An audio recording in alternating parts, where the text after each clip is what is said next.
Hi, everybody. This could be it. This could be it.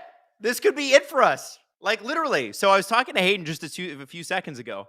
And man, like, not just this could be it on the series. This could be it for me for game streams for the entire season, like the 24-25 season. Hayden and I have been doing this since week 1. And here we are. It's not week 1 anymore. It's week. This is the last week. I don't know how many weeks it's been. It's been over 40. I know that. Because has it been over 40? I don't know that. It's probably been 26. That's probably more like it. But I can't believe it. If Florida wins tonight, man, we're not hanging out like this anymore until next season. I might have to start. If this gets into like blowout territory, I'm gonna have to start asking you guys what video games you want me to play on a stream next week. Because I don't feel like I feel like it would be a mistake to stop these. We got to keep going. I would miss you too much. Gripper Nation, so pumped. Oh, by the way, everybody's like, what? No Stanley Cup streams? Yeah, Steve's doing the Stanley Cup streams.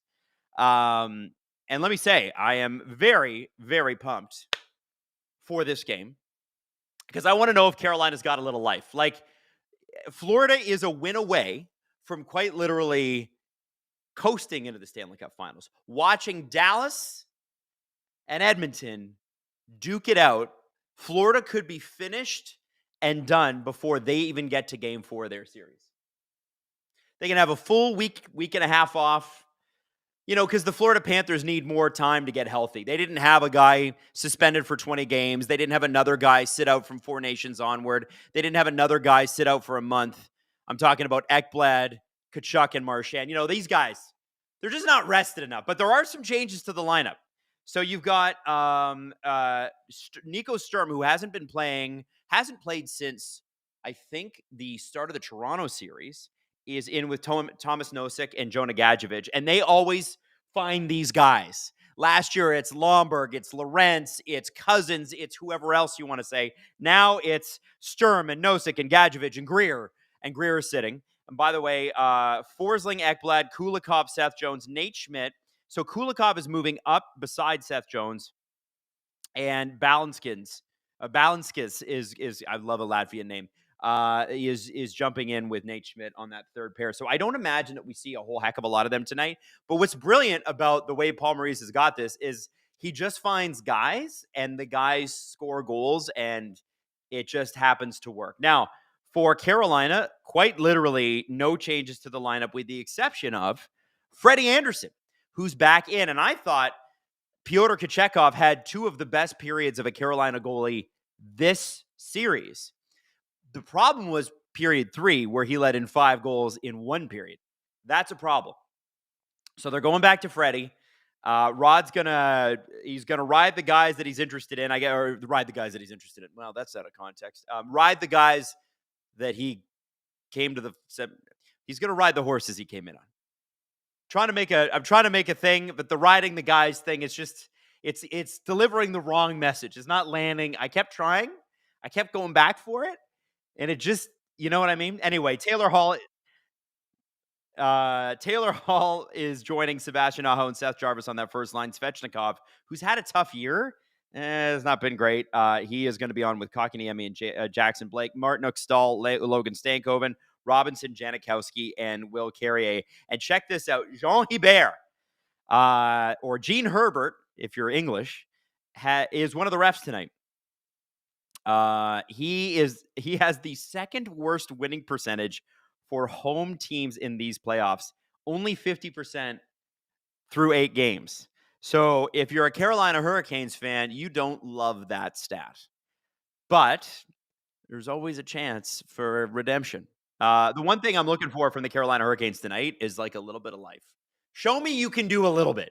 Show me you can do more than just play defense, which is what you showed me in periods 1 and 2 in game 3. Show me that you can score some goals, preferably more than 2 in the same game. They have 4 in the entire series, 4 in 3 games. You don't win a lot of games if you only score that much. So, fingers crossed. Yes, Hayden, what's up, buddy? Oh, it's Garrett Rank, by the way, who has that style. Jean Hebert is innocent in this. It's Garrett Rank. Second worst winning percentage for home teams in these playoffs. That's via scouting the refs. 50%. Sorry, it's Garrett Rank. Be mad at him. Jean Hebert is just here doing a job, and we shouldn't be so hard on him. It should bode well for Carolina on the road, but I feel like here's why I feel like that you're not going to like that, because the Florida Panthers have a way of converting all bad stats into good ones. That's what I meant. I didn't really explain that, but I have to be honest with you. The Florida Panthers they don't care about these things. If it was the Leafs and it was Wes McCauley, we'd be like, we're gonna friggin' lose. Wow, Freddie Anderson, career in elimination games, he is 5-8. I would imagine most of those 8 came in Toronto. Great. Listen, Canes fans, actually, Steve put these together last Stanley Cup Finals, and I have, for Panthers fans, a little bit of a fun. These are McDonald's jerseys they used to give out here in Canada. I don't know if you guys ever got these. Steve hung on to all his, so we got this one, and we got an Oilers version. This is the Ole Jokinen Florida Panthers. And by the way, check this out. It's knitted. It's not like some iron-on thing. It's actually that's actually really high quality for McDonald's. Like, I'm impressed. I don't think it would be like that today. We got 5 super chats already? What the hell? Really? All right. Hang on to that whistle. I'll be back. I'll get your super chats. Don't worry, kids. Game has started. Would like to see any sort of physicality from the Canes here tonight.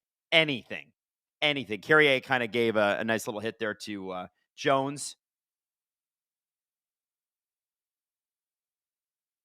Here comes Robinson. Oh, made a great play. I think that was Carrier. They bobbled it. Bennett to Jones. Back to Lindell. Not Lindell. Why am I saying Lindell? Oh my God. My brain is we're just pulling it together. That'd be Forsling. Hi, Gus Forsling. Here comes Carter Verhaeghe.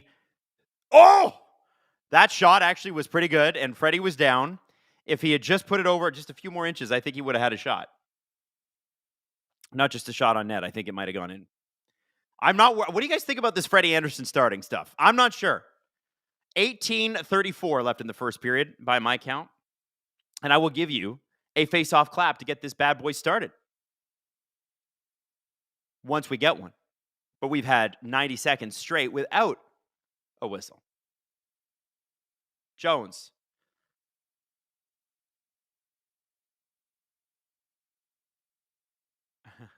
I love that the Panthers fans are already yelling Freddie.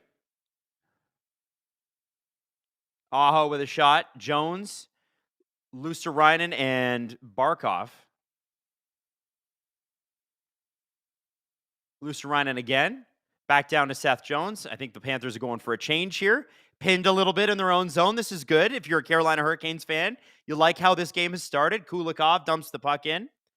Panthers still changing. Forecheck doesn't stop. Morrow. Puck out of the zone. Nate Schmidt back. And Balanskis and Nate Schmidt taking their first shift. This is going to be an interesting one to watch. This is a defense pairing where if Carolina is going to take advantage of anyone, whoa! And they almost did. Jackson Blake, who's already scored in this series and took an elbow to the back of the head for it, redirected that puck, and guess what? He got a fist to the back of the head afterwards. That's cool. Okay, super chats. Let's get to it. Bad Rap Sample says, Cats may as well be Fantasia Broom Army tonight. Yeah. Brett Lawrence, sweep. Do we get grippers? It's not how it works, Brett. 1,000 likes. You know how it is. Sports Talk Chud for the Canes. This is either the end of the series as we know it, or it is the end of the series this is the end of the series as they know it. All they need is one. Oh, I see what you're saying. End of the series or end of the way the series has gone. I get you. All right, 17:27. Boom. And there's your clap for face-off. Nate Schmidt carrying the puck out. Gadjevich off his stick or his skate. Denise Campbell, heart goes out to Walkerston after Fryer's crash. Walkerston, yes, absolutely. Sedin Magic 15, scoring the first goal would be huge. It would be. We'll see. We'll see about that. We'll see if that's going to happen. J Pix 94. If the Canes get swept, what's the over-under of Rod the Bod saying it wasn't a sweep again? I don't think he ever says that again. I think I think I would take the not. The yay or the nay, I would take the nay. Here we go. Another face-off, another clap. I'm dropping the clap on you. Boom. Nosek loses the draw? That's one of those ones where I'm like, I don't know how you determine who won or lost that draw. Okay. Giving Carolina credit where it's due, and it's small victories, guys. Small victories. I would say that this much time spent in the ozone is a good thing.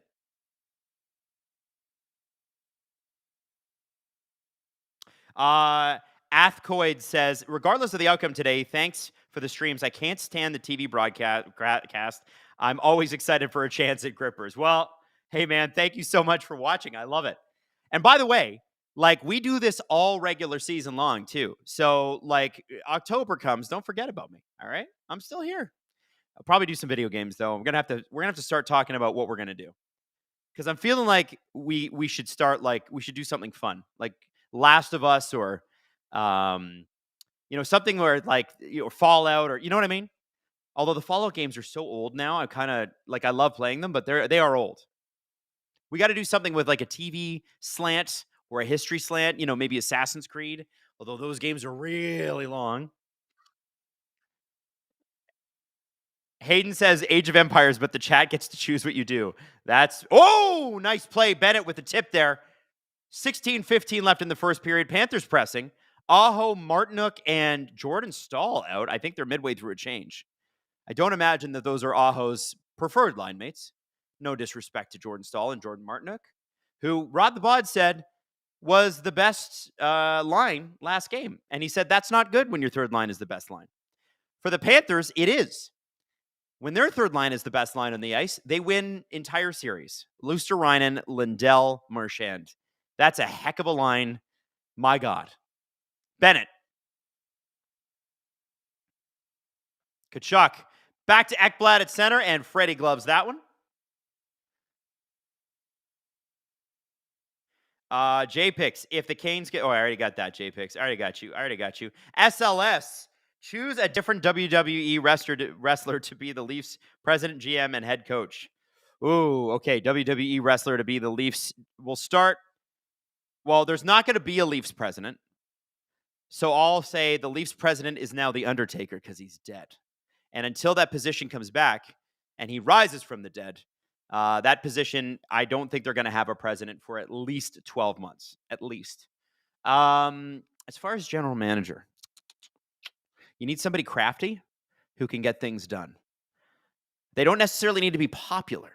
They kind of need to be like a schemer. And I wonder, for all of my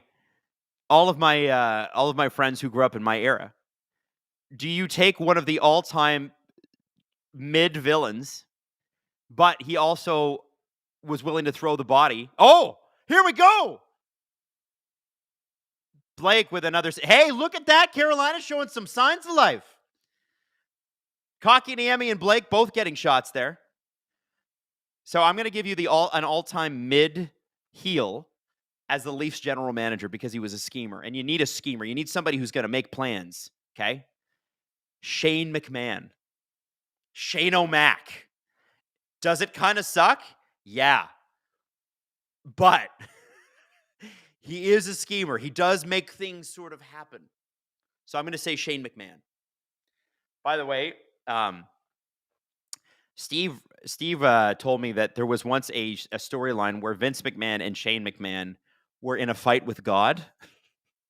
And Vince got his ass kicked by God in the arena. I thought that was funny. Pretty insane that any of that stuff happened in the 90s. And then wrestler to be the Leafs head coach. I want someone brilliant, a good leader. I'm going to go Triple H. It's easy. Let's not overthink this. It would be cool to get Prime Rock as a coach as well, but you don't want Prime Rock as, like, you don't want him taking the spotlight, right? You'd want him on your team.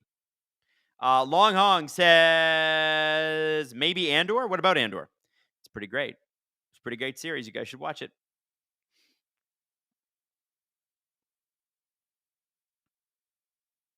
John M says Berube already kind of looks like a wrestler, doesn't he? He probably could have been. I don't know how like acrobatic he would have been, but just strength alone, that guy was a beast. Go look up any of the fights that he had, and you're like, his pads barely fit him. He's just huge. And he played I think he played a lot of games. I think it was like close to 1,000. I'm just looking it up right now. Craig Berube, yeah, 1,054. That's a lot of NHL games. 1,054 games for a guy that scored 159 career points. But get this, 3,149 penalty minutes. 3,149. And I wonder what his last penalty in the league was. If you could ask him, I'm going to ask Jesse to ask him, be like, Chief, do you remember what the last time you sat in the box? Do you remember your last fight? Nico Sturm's out there again, has not played since the beginning of the Toronto series. Gets a little upended there, no call. It's game 4. It's an elimination game. You can see why.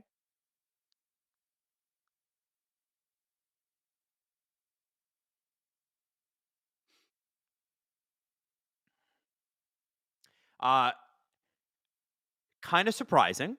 Carolina Hurricanes putting together a good first 5-6 minutes here. All right. Here's the thing. The Carolina Hurricanes need to have the game of their life today. And if they win, they need to have the game of their life Wednesday, and the game of their life Friday, and the game of their life Sunday, if they want to go to the Stanley Cup final. It's either they go away with a whimper, or it's one of the greatest Stanley Cup playoff stories we've ever seen. I'm hoping for the latter, but here comes Seth Jones, shoots, misses the net. As a Leaf fan, that gave me PTSD because he scored on that shot in Game 7. Oh, nice play out front. Tkachuk, or Bennett, I think, had that, and Tkachuk set him up. Tkachuk literally cannot move, but still's got the hands. Look at him. Can't skate. Look at him. You can barely move. But he's a factor in this series. I kind of wonder if Edmonton and Florida get a rematch here, guys. I kind of wonder what Tkachuk's effectiveness is going to be. Edmonton moves so quickly. I don't know that. I know he played the last finals against. Well, I know he played final 2 years ago with a broken sternum, but I don't know if he can be the same factor against them as he is against Carolina. Oh, Barkov! Anderson keeps the puck out. Nate Schmidt, puck down deep. Boquist, who was playing fourth line minutes until Reinhart was out, and now he's playing first line minutes and he scored. Because that's the Panthers, man. They just do that. Oh, we got a bit of a trip there. Don't believe there's a call. I think so. Belinsky throws the puck up. It goes by just about everybody. No whistle on that because it was touched. Brad Marchand with a little bump behind. Luosterainen, Barkov out there. 11:30 left in the first period. Marchand, wheels. Nobody to get it. I think the Panthers were in the middle of a change at the bench, and I don't think Marchand looked, to be honest. And the puck's in their bench. Woo! SLS, got to have Edge involved somehow. That's a good point. I feel like Edge would be a good power play coach. Don't you think? I feel like if he's going to coach a position, he's a younger guy than Triple H, I think. Maybe they're the same age. He always felt younger to me. You have him as the hot shot, but because coaching in the NHL, if you're like a 45-year-old, you're like a young hot shot coach. So if you could get him on the power play, be the young hot shot coach, it'd be pretty cool. Sports Talk Chud, if Good Skinner continues, can he win the Conn Smythe? No, I don't think so. Unless he shuts out the Panthers every game of the Stanley Cup final, assuming they're in, because they're not in yet. Jared, are third lines the real second lines in the playoffs? It depends. It depends on how canceled out the first two lines are. So, for instance, in the Leaf series with the Panthers, Barkov-Matthews line, first two games canceled each other out. That allowed Nylander and Tavares to flourish. But as soon as Luosterainen was put on, Luosterainen, Marchand, Lindell put on Matthews, then the Matthews line was still canceled out, and all of a sudden the Barkov line became a factor. And don't forget about Sam, but I don't know. Are the third lines? It's certainly important. The Leafs' problem is that if you shut down the core four, their bottom six gets caved. Like they can't score. So the way the Leafs did it didn't work. Shocking. Mr. Hong says, I was suggesting Andor as a watch along. It's so good, Star Wars fan or not. You can inject history in the watch alongs for a show about Revolution. Oh, that's a really good idea. Does everybody has Disney Plus? Could we do that? We could do live watch alongs of Andor. We could break it down. We could break down every scene afterwards. That could be fun. Like we could just like here's a scene. All right, boom, done. I can't wait for Mr. Sarsgaard's his monologue from that first season. My God, so good, so good. Are you guys down with this? Would you watch Andor with me? It's interesting. I can't run Andor on the screen though. That's the problem. Like if I run a video game, I can do that. I can at least you can see what I'm doing. You know.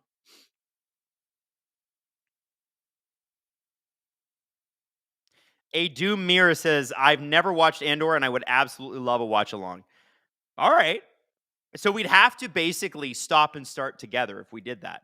So if we're watching Andor, I can't put it on YouTube. We would get copyright and strike so fast it would be our heads would spin. But we could easily do it, and I'll just be like, all right, guys, we're gonna start, and then we're gonna watch a scene, and then we're gonna stop. Whoa! Bobrovsky with a save. Taylor Hall up on that first line.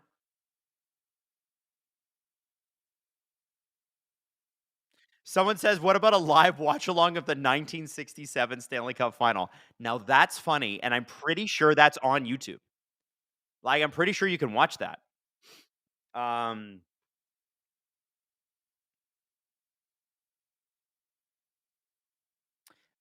Ridiculous Nico says, watch Andor while playing Battlefront 2. Now that's a lot. I would for sure play Battlefront 2. Although apparently the cheating is so intense now, you just get killed. And people are so good at that game. Oh, I'm a big Battlefront 2015 guy. Pre-Battlefront 2. Battlefront 2015 was sick. What's that, Hayden? What's the news? Oh, the developers, the original like 2005 version? What about them?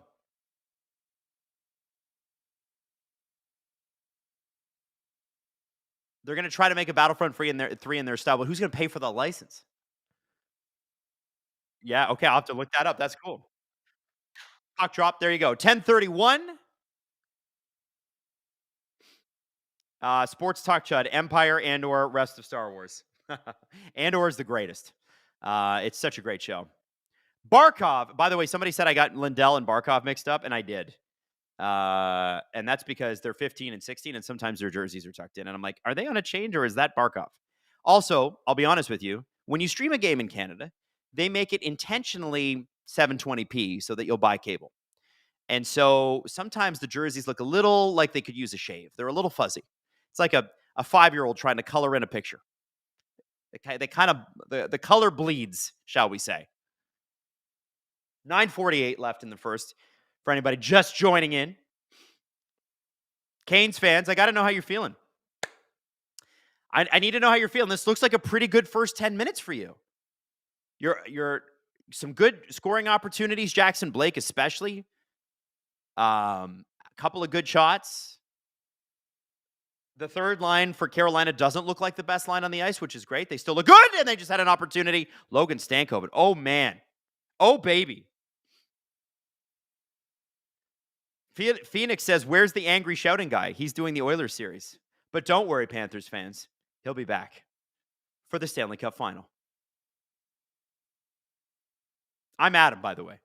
I'm his business partner and co-host of the Steve Dangle podcast. So, and also really good friends since high school. So it's nice to meet you. Hayden says name change to the Adam Wylde podcast when. Hey, I did a video on Brendan Shanahan's, the good things about Brendan Shanahan's tenure. It did pretty well. I'm thinking about my next video. It's going to be great landing spots for Marner. I'm kind of working on it. I think I'll record it tomorrow. And I think I got one team in mind that if he chooses this team, it will be the better version of the Toronto Maple Leafs that we thought we were getting in like 2018. He can quite literally go to this team and reinvent what could have and should have been. So, Count Zafnock says, the Adam and Jesse podcast with Steve Dangle, new SDPN name. It doesn't exactly roll off the tongue. SDP, just so much better. By the way, whenever I'm on like sales calls or talking to advertisers, people cannot say SDPN. And I don't know if I can't really blame them. It's like it's SPDN, right? No, nobody can do it. Nobody can do it. Sledge Hockey Clips, welcome to STP VIP. Probably a good time to talk about what you get if you're a VIP. It's an extra episode every single week, which is pretty cool. And you get that Friday mornings for your commute. So basically you get Tuesday, you get Thursday, because we post every Monday, Wednesday, Friday. But for your Tuesday morning, your Thursday morning commute, and your Friday morning commute. Plus, if you're a VIP ad-free, as you're seeing right there, your optional ad-free tier, it means you get not only the Steve Dangle podcast 4 times a week, but you also get, and this is the best part, ad-free, and you get first dibs on the episodes. The episodes for ad-free come out hours before the episodes with ads. So you get it before anybody else does. Now, you don't have to do this on YouTube. You can do it on Spotify, and you can do it on Apple. And in fact, on Apple, I think you get a discount for signing up for a whole year.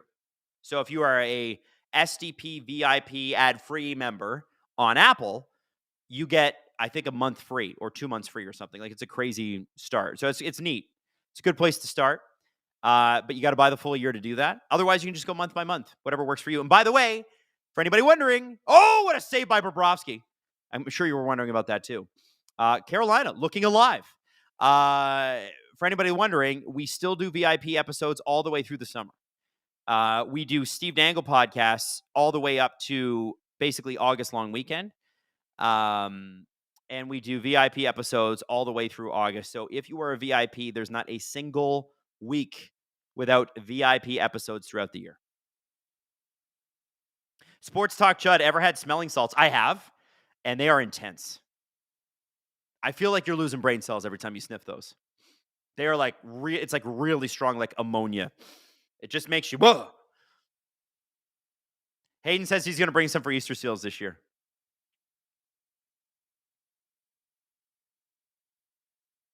Marty Walls, Adam, 1985 Nordiques versus Canadiens Stanley Cup Playoffs Classic on YouTube already. Great watch along, amazing. We could do a classic games watch along. It's definitely, people are definitely posting these games online, and it's for sure illegal. But I don't know, like, Jackson Blake's going in the box, slashing call.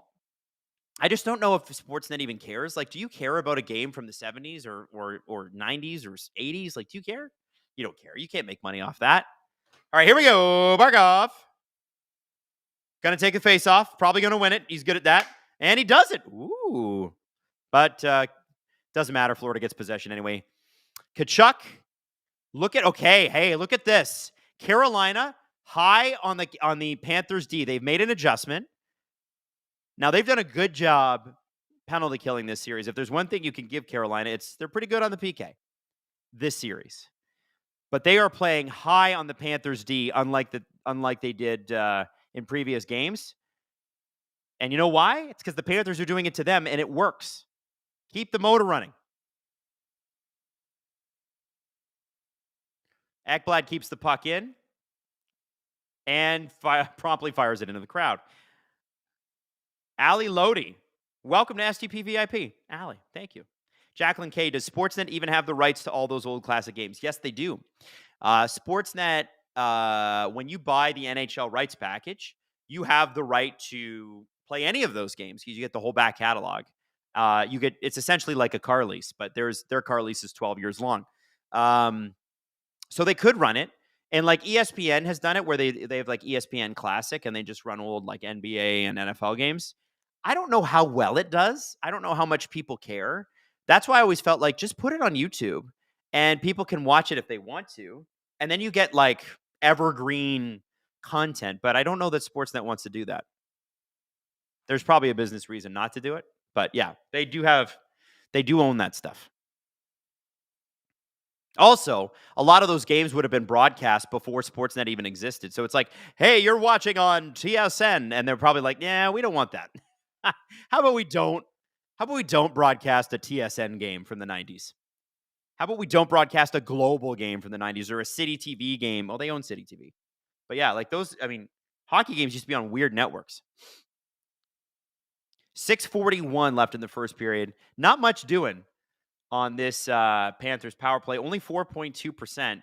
They rank 15th in the NHL in home playoff success this offseason, which is kind of shocking considering how good they are. But when you could score that much 5-on-5, it doesn't matter. Kane's doing a great job on the PK here. I think maybe Florida's got a shot or two, but that's about it. 10 seconds to go. 6:13 left in the first.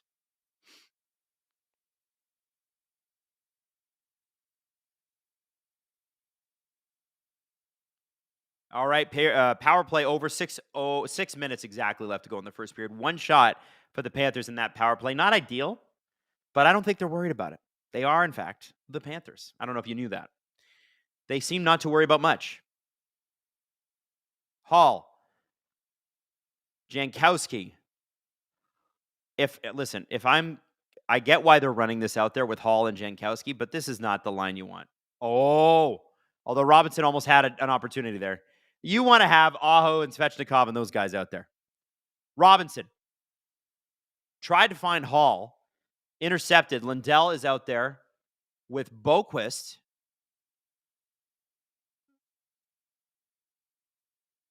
Luostarinen too. It's always the shifts after a power play are always weird. Jankowski to Hall, dribbler on the net, and Bobrovsky's able to stop that. And by the way, that's about 40 seconds of offensive zone pressure for your Carolina Hurricanes. That hasn't happened much. Look how close Stankoven came there. There was a stick on him, but bit of a man. He's looking good tonight.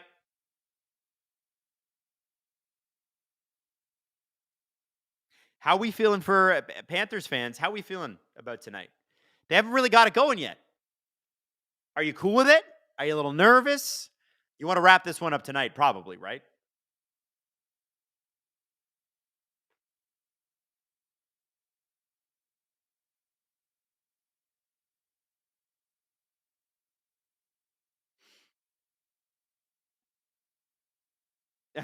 Diamond Deckhand says, typical Panthers game, we shall see 5 goals in the third. Tykian says, they're the Panthers. They'll be fine. Trevor C says, blow it out. I agree. They should blow it up. Panthers, you know what? Just trade everybody, preferably to the Leafs.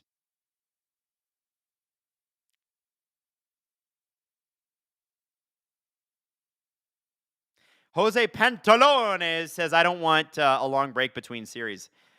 I know. Yeah. Like, I mean, listen. So you'd intentionally lose to the Carolina Hurricanes just so you don't have a long break. I think Steve said, I think the Panthers like long series. I think they enjoy it. And I agree. But I'd also say, hey, why don't you take a week off and let those bruises go away? Go to DQ a few times. Get yourself a brownie blizzard. Walter Graham says, we survived Edmonton's 3-game comeback last year. I'm not really worried about this right now. Oh, fair.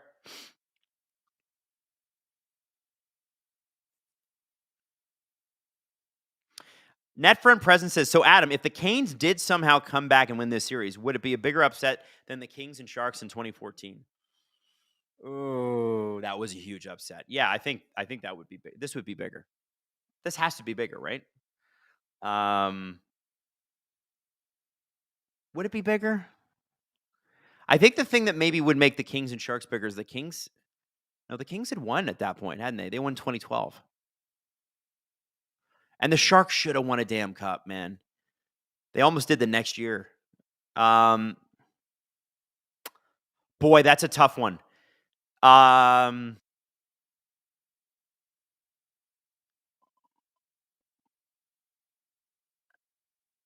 So the Sharks won a 3-goal. Oh, man, a couple of good opportunities here for the Canes. A 3-goal win, a 5-goal win, and a 1-goal win in that series, and they were not able to close it out, which is just crazy when you think about it. If the Canes came back, I think it would be bigger. And the reason I say that is they are playing the defending Stanley Cup champions. So, yeah, I do think it would be bigger. Like the LA Kings had won the cup, but it was 2 years before. I think Chicago won in between. Chicago won in 13. They won 2010, 2013, 2015. Do I have that right? And New Jersey won a cup in there in 2011. Yeah. Rodriguez crosses the line.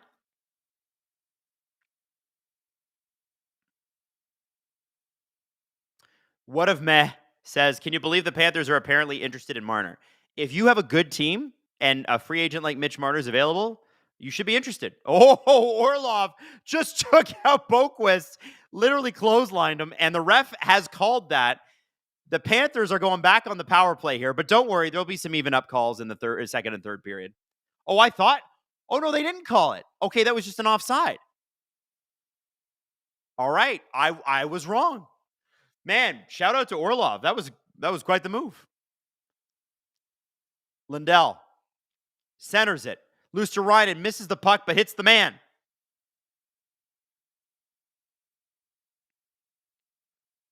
Luosterainen, and he is offside.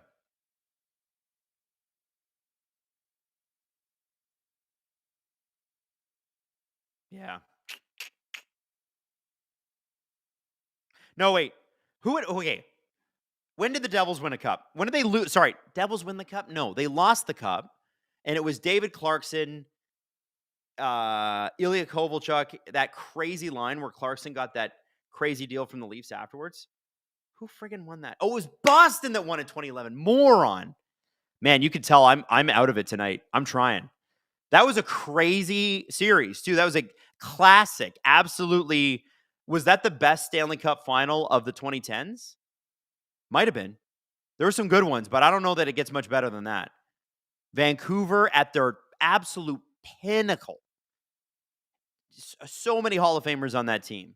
Boston just kind of getting started, really. I wouldn't even say they were close to their pinnacle, but they won that cup. And that was the only cup that team got. Oh, Nate Schmidt. And I think there's going to be a penalty here. Yeah, Carolina's going to the box. And then Jackson Blake just got something in the face. I think he's trying to draw. Schmidt's pissed because he's like, come on, man. Are you kidding me?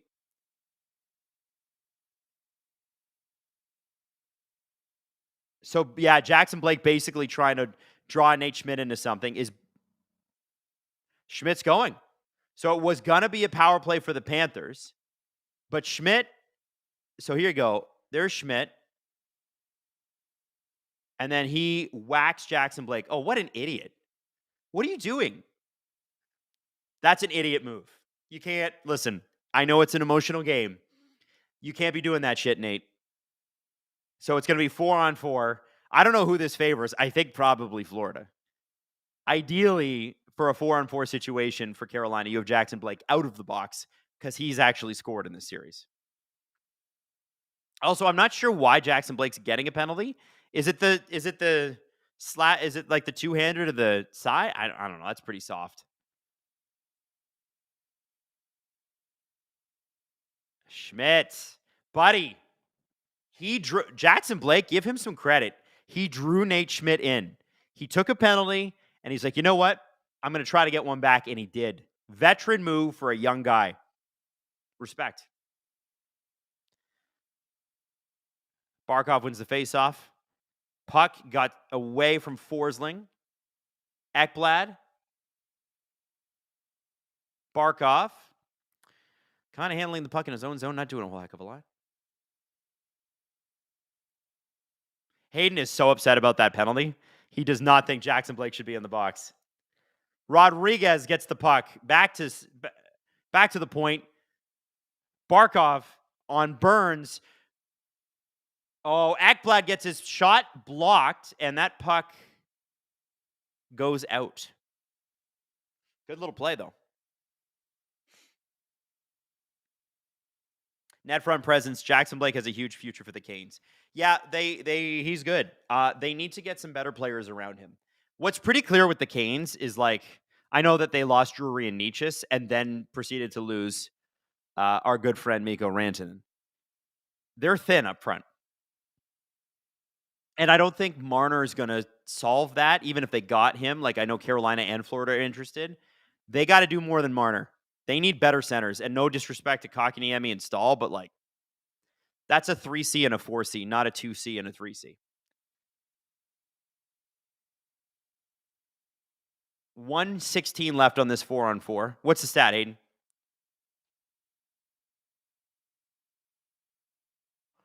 Oh, it just texted to me. Texted me. 103 left. 121 left in the first period. You know what? If you're a Canes fan, you got to feel pretty good right now. About a minute to go. And I'm not trying to tempt fate here, but this has been a really solid period. This is the most alive I think they've looked. Even based on what we saw in period 1 and 2 last game, where they had the Panthers tied 1-1 going into the third period. Matthew says, what's up with the Chris Kreider rumors? I wouldn't put any stock in them. I read that rumor, and I wouldn't put any stock in it. I mean, he's a guy that probably could be had for nothing. You want to just take Chris Kreider's salary? Cool, we'll give him to you. But, yeah, I don't think that there's anything to that. I don't think the Leafs have even... Like, you have to remember, Brad Treliving just got into town last night. He was in Calgary and then got into town yesterday because he was at his daughter's graduation. So, yeah, I don't think the Leafs have even had those conversations. And frankly, I mean, I like Kreider, and he's a playoff performer. If his back isn't totally screwed, he could be useful. But is he Chris Kreider at $5 million, or is he Chris Kreider at $2.5 million? That's what I'd like to know. JPix94, this game stinks of Game 7 versus the Leafs. Man, I hope so. I wouldn't put... Here's my point. I wouldn't put any... There's a lot of rumors flying around out there from a lot of people who need them to. And that's what I would say. There are some who don't, and there are some who do. And the more you get into hockey, the more you'll be able to differentiate. Hayden's got a cool stat for us, by the way. The Sharks won 6-3, 7-2, and 4-3 in overtime. The Kings won the next 4 games by 3 goals or more. Okay? So this is in the 2014 Western Final. Kings won 6-3, 3-0, 4-1. So all by 3 goals. And then in Game 7, they won 5-1. Just to put an effing stamp on it. Oh, the Sharks should have won a Stanley Cup last decade. But you know what? The way they're shaping up, they're going to win one this one. Or next one, I guess. It's crazy.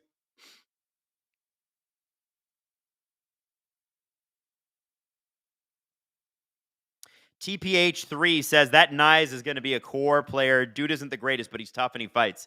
Listen, Matthew Nyes is 23, 24 this year. He had 29 goals and 20 assists. Or 29 goals and 29 assists. That's his second full season in the NHL. He was 22 this year, so he's 23 in October. Yeah, I think Matthew Nyes is going to be pretty good, man. I think he's going to be pretty good. He plays with high-scoring players like Marner and Matthews. That helps. I don't know how much of it he's driving himself. I do think he does drive play, especially in the playoffs. But I think what you need from Matthew Nyes is just stay healthy, start trucking guys at the right opportunity, score key goals. You don't have to be the leading scorer. But if you can get to the point where if Matthew Nyes is like a 65, 70-point player regularly, bless him. That's what you need. You need that. Are the Leafs ready to match a 7-year, $63 million offer sheet? I think the Leafs could do better than that. And my bet is that the Leafs, it never even gets there. I think that he signs in the $7 to $8 million range over 8 years. Because I know that I know Marner's going. I've accepted it. He doesn't want to be here. Totally understandable. So now you look to the future and you put a guy like Matthew Nyes on a long-term deal where you save some money on the end of that deal. He'd be 30 when that contract ends. That's pretty sweet. You get his best years. Whodat024 says, once the series is over, you need to stream Chell and see if you can win a franchise mode in less seasons than Jesse. Jesse took a long time to win, too. Anyway. Hayden, what kind of clip do we have?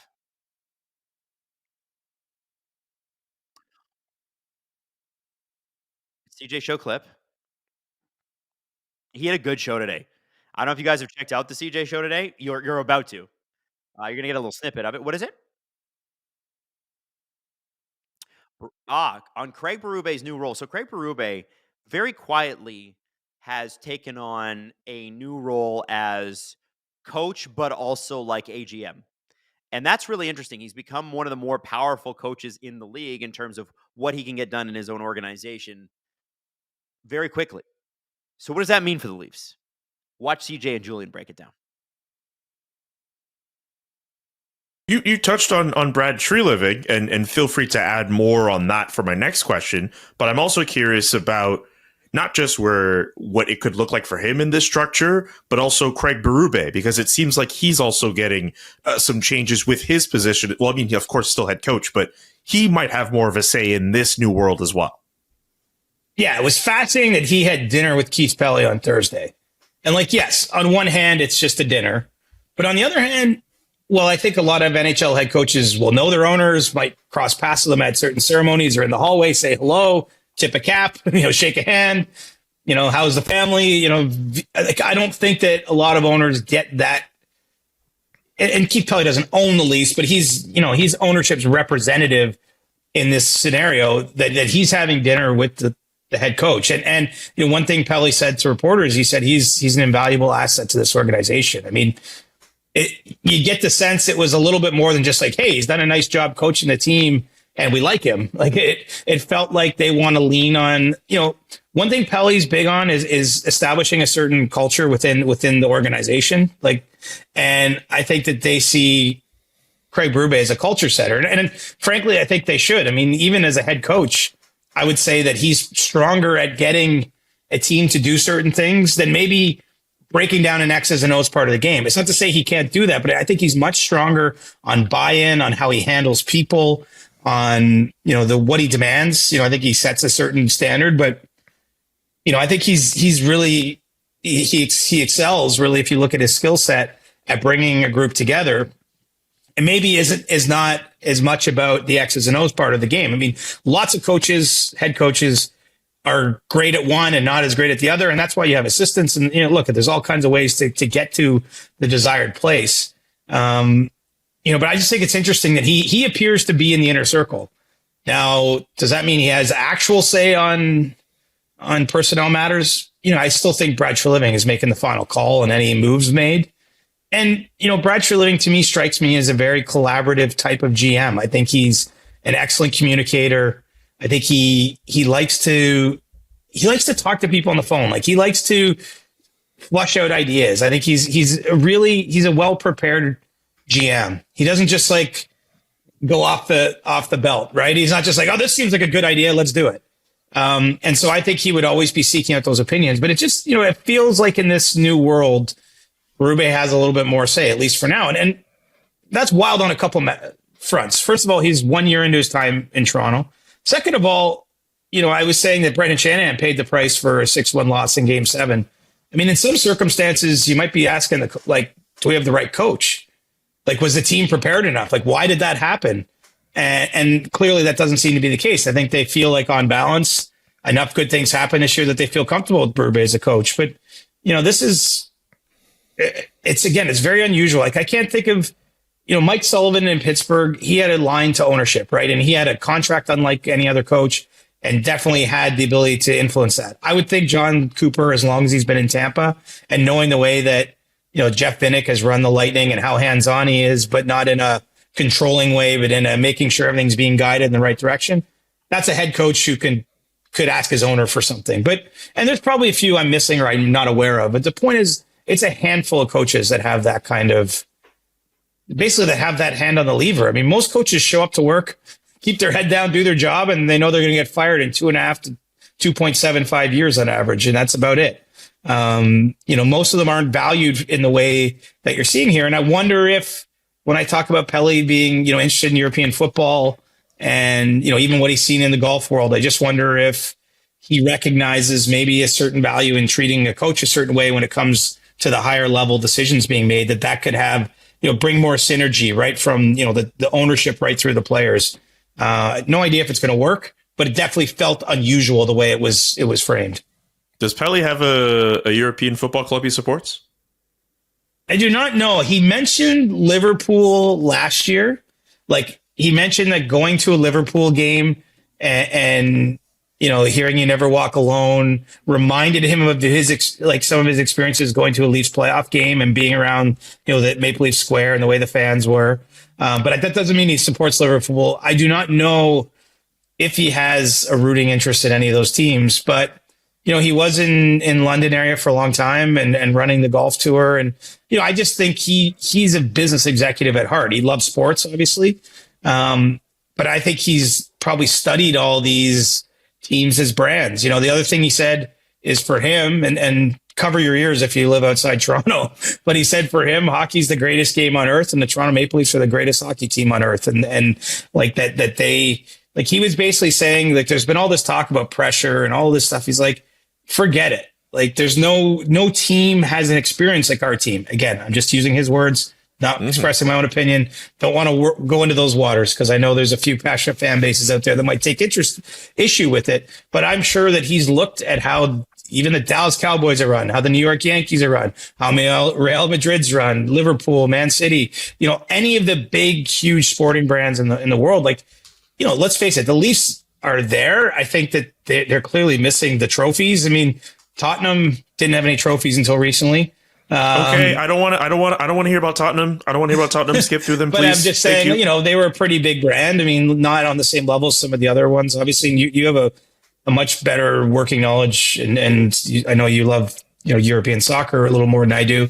But I mean, I think someone like Pelly fancies getting the Leafs more and more in those conversations globally, and I think he understands it starts with winning cups. I mean, the thing is, in our sport, there's only one cup, right? Because the President's Trophy, for whatever reason, is kind of a forgotten thing. Like, no team really makes that big of a deal. Like even Winnipeg, they win it for the first time, and it's a huge accomplishment. It's like, you get a nice tweet, and they'll put a banner, I presume, in the rafters, but that's about it. No one gets too excited about it. So you got to win the cup, and there's 32 teams trying to do that. But I think, he recognizes that's the missing piece of the puzzle. I mean, he brought up 1967 on his own during that press conference, for example. So, like, I find it interesting when we get to hear from people at that level, because it doesn't, most NHL owners don't really speak and certainly don't get that granular. In fact, I don't think Keith Pelly wants to be in front of the microphones all that much. I mean, he has to be when you're making this kind of a change. But, you're getting a sense right from, the ownership suite in around this organization, like where the expectations are, where they feel they fell short. He talked about being in the crowd in Game 7. He actually thanked the fans for the way they reacted. Like, he loved the passion, and why wouldn't you? The reason anyone gets mad enough, like, you don't celebrate, throwing a jersey on the ice in the middle of play because you don't want to encourage that, but that only happens in places where people really care, right? Like, that's the extreme emotion of, like, disappointment or anger, frustration, a little bit of all of it. But I mean, the fact they have fans that are that, I'm not going to call it any other fan bases, but there's a few other fan bases. A game like that ends and everyone looks at their watch like, all right, well, we'll get home early tonight and whatever, right? It's not, people aren't living and dying with it the same level as they are around a team like the Leafs. And frankly, when you don't win, I actually think it builds even more and more and more of that, right? Like, I don't think Red Sox fandom is on the level it was because they won a couple World Series eventually after, starving their fans and losing in the Bill Buckner era, like losing in spectacular fashion, not just losing. I mean, the Leafs are in the losing in spectacular fashion after not winning for decades phase. It's not predicting they'll win, but if they do win, you might see some of the temperature around all this dialed back too.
Ah! Hi, everybody. You ready for period number 2? By the way, the Florida Panthers, this is the first time they haven't scored in a first period since the Leaf series, Game 7. So congratulations, Carolina. You got a Leafs repeat of Game 7 incoming. It'll only be 5-1. Or was that 6-1? I don't know. I couldn't tell between my tears. Just heaving sobs of cope. Sports Talk Chud, tired of hearing about the Sharks' potential win some games. Well, they're going to have to next year. It's going to be exciting for them. Did I miss any other super chats? I don't think I did. Okay, that's good. Well. We're getting back to the game here soon. Who do we think's the first scorer tonight? I feel like for Carolina, it's going to be like Jackson Blake or Logan Stankoven. The 5'8" guys who are really good. And then I'm wondering for Florida, that Bennett line's been really good. But tonight, Tkachuk looks like extra hurt. Like more than he's looked so far. What do we think? People think stank oven. Yurderum says, knowing Florida, it's going to be one of the call-ups. Yeah, exactly. It's going to be like Balanskis. By the way, they just showed a promo of the Stanley Cup Finals, and you know, it's such a well done promo, right? It's so good, it's so good, and it's like a highlight reel of all the plays that have happened in the playoffs. Plus, obviously, you know what we're playing for, and they had some retro clips in there, and one of them is Mike Modano wearing the Dallas Stars jersey that was white except for the shoulders. Remember that the shoulders were black and then white, and they had that gold star. Why don't they go back to that? Those Stars jerseys were so sick. This glow in the dark stuff doesn't do it for me. Jason Garland says, the Rat. Marchand, the Rat scores for the Rats. I don't know if anybody's got any kids, but there's a show called Gabby's Dollhouse, and there's a whole bunch of cats. And there's like, there's Keiki, who's like a little cupcake cat, who when she cries sprinkles. This is what it's like to have a little girl, just warning you all. And there's a few other ones, but one of them, the bad guy, his name's Cat Rat. And I just think Brad Marchand is probably Cat Rat, right? Because he plays for the Cats and he is the Rat. And they shoot rats at him after the game. Pretzel Hunt says, I cry sprinkles too. See? Derek Hand says, Tkachuk has been an S-tier cheerleader for Florida and the U.S. team this year. Well, he was injured in that last game. He was injured before that last game. But he was so, like, they shouldn't have played him. They should have played Kyle Connor. It's insane that they didn't. Crazy.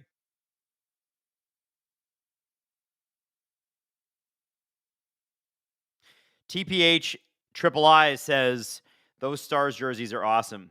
You better not be talking about the new, like the Stars jerseys now, because they suck. I'm just saying it. I'm just not a fan. Don't get it. Don't like it. Not into it. Alamar 1122. Coach Chippy does a video about that where Marshy, Tkachuk, and Bennett all get the filter. They all get the rat filter. Yeah, he does a good job. Chippy's so funny. I love that guy. Like, oh, Hayden says I have to check this video. Oh. Oh my God. That's a great. All right, Hayden, sure. Put it up. Dude. That's a northern cardinal, Adam.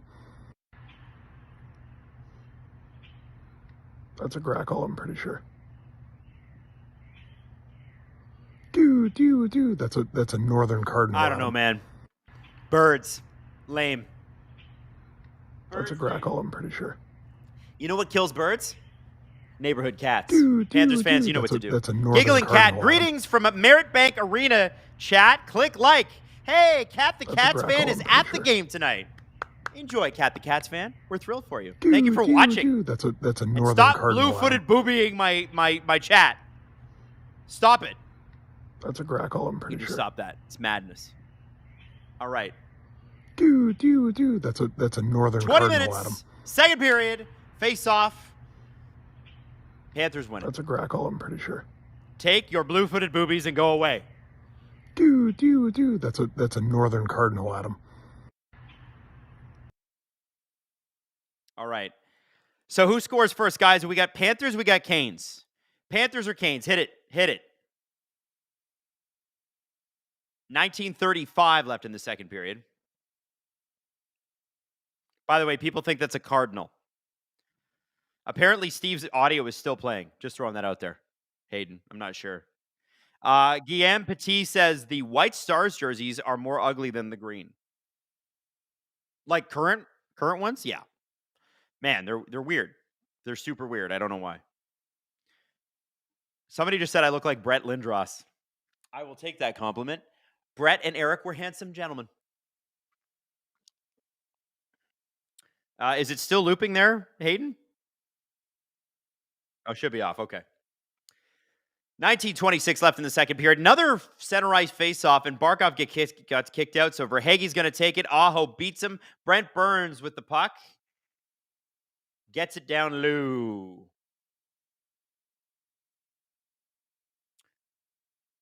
Kachuk. Oh, Bennett intercepts.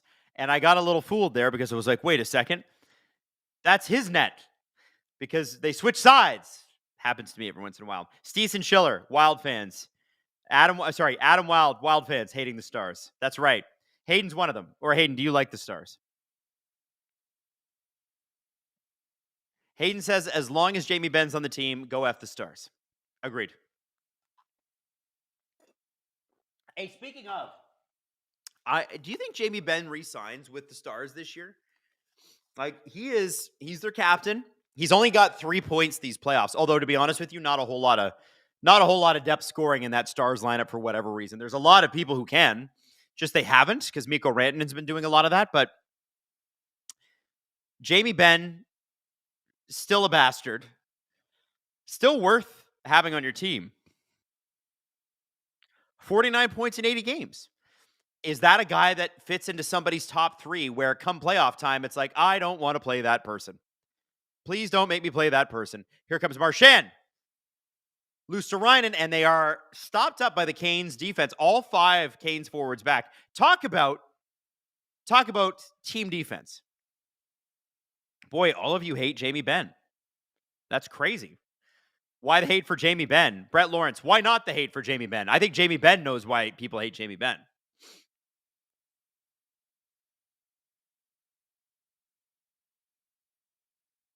Here you go. 17:55 left in the second.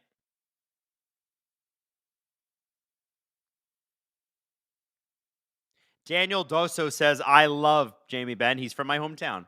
Well, listen, you can love and respect Jamie Benn.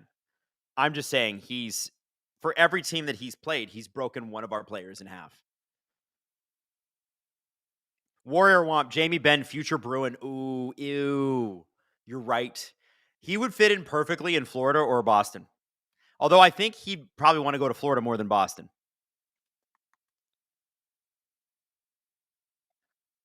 So if Marchand walks, can Jamie Benn replace him on the Lundell-Luosterainen line? So here's the thing I was saying on the podcast today is I don't know how much money the Panthers have to sign. I assume it's not very much. But if you're Brad Marchand, do you really want to leave? Look how much fun you're having. But you got to get paid. And he's never really cashed in. He signed that long-term deal, which kept him at a pretty reasonable price for a long time. Supposedly, he's going to be worth like $8 million. And he is an elite winger. He can kill penalties. He performs in the playoffs. Like, that's a guy you want. I do hope, listen, straight up, I hope the Leafs sign him. $8 million seems expensive, but I would love Brad Marchand on my team. I would love it. Marchand or Ben, why not both? Leafs have, people don't realize, Leafs have a ton of cap space to spend this year. And, guys like David Kampf, $2.5 million. Ryan Reeves, you're going to bury for his 3rd year of his deal. David Kampf is movable, or you can keep him. Oh, nice play there. Stankoven with another opportunity. And Robinson and Hall And there is going to be Aho got knocked down, so there is going to be a penalty on the Panthers on this play. And they're just trying to punch the Canes to draw them into a fight so they have another 4-on-4. So Aho shot it. Bobrovsky blocked it. Forsling couldn't get the puck out. And it was Aho that kept it in. And then Robinson over to Aho. It wasn't Aho that kept it in. And it was Seth Jones. So that's man, looking at that hooking call, I don't know that should have been a call. And by the way, Carolina now out shooting Florida 15-7, doubling them up. Where were these Canes in the first 3 games, guys? What if Meh says 8 for Marchand is better than 13 for Marner? I want to see what Marner does on another team in the playoffs. I want to see what he can do because I know that's an all-world talent. He's also apparently an all-world good guy. I want to see what he can do. If he doesn't perform in the playoffs next year on whatever team he's on, then you know that guy's not built for the playoffs. Or he's got to change his game. But like Toronto, it's like it wasn't just him. It was like everybody didn't perform. 1:26 left on the power play. Gostisbehere gets the puck in. Oh, Jarvis, if he had been a couple steps up, I think that would have been a legitimate scoring chance, excuse me. Florida has killed 42 of 49 penalties in these playoffs. That's extremely impressive. Their PK, watch how aggressive they are up high. Brilliant PK. I love their penalty. Look at that. They just get their sticks in the friggin' way. SDPN chat asking, who would you rather have on your team? Marchand, Ben, both, or neither? I'm going both. If I'm the Leafs, go get big, scary, heavy guys who are fearless in the playoffs. You need it. Hall. Back to Kotkaniemi. To the point, Gostisbehere. Oh, Panthers kind of laying off. Didn't challenge him too much. 30 seconds on the power play. Brent Burns with the puck. Flips the puck to Kotkaniemi. Got it. And Kotkaniemi gets his puck blocked. Balinskis playing a role. Coming in. Making things happen. Kotkaniemi. Stankoven. Back to the point with Burns, and Burns can't handle that puck. Listen, Canes fans, I got to be honest with you. There's a few guys that can't be playing these same minutes next year.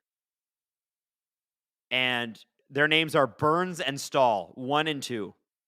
I don't think you mind if you have Burns on your team. I don't think you mind if you have Stahl on your team. Burns cannot be a top pairing defenseman next year. And I know you lost Pesce and Shea. Oh, and I think Carolina's going to the box. No, it's Tkachuk. Oh, Tkachuk's pissed too. He's so mad. Look at him. He's like, you got to be friggin' kidding me.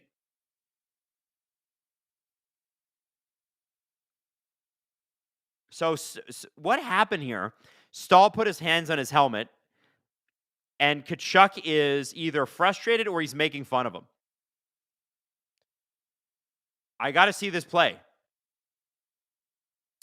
Verhaeghe.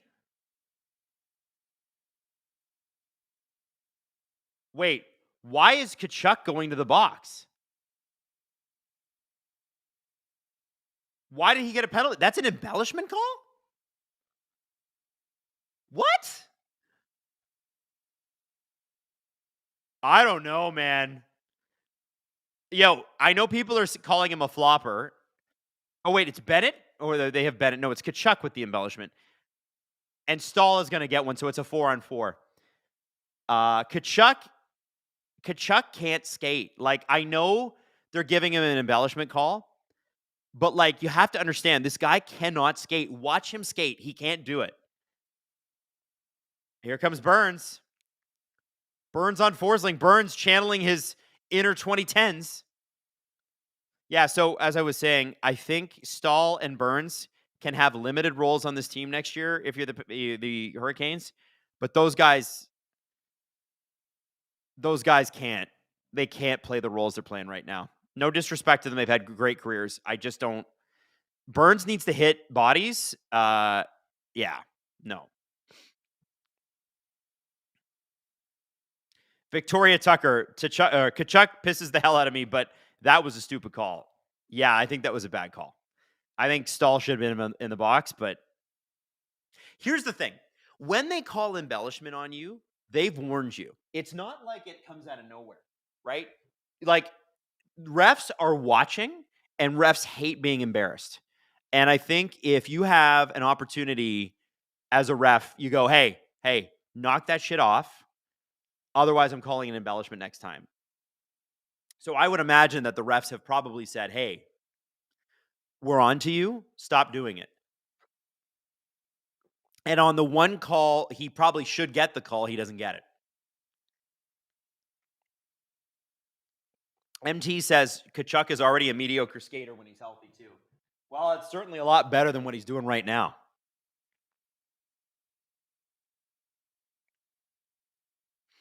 I honestly think, like, Stahl, you have to remember, too, Stahl's a big boy. That's a big man. He's heavy. He gets his stick wrapped around you like that, you are going down. And Tkachuk doesn't have any leg strength. Guy, like I said, he can't skate. Can't skate. JPix94, if the refs hated being embarrassed, they would quit fake dropping pucks. Well, those are the linesmen. Can't blame the refs for that.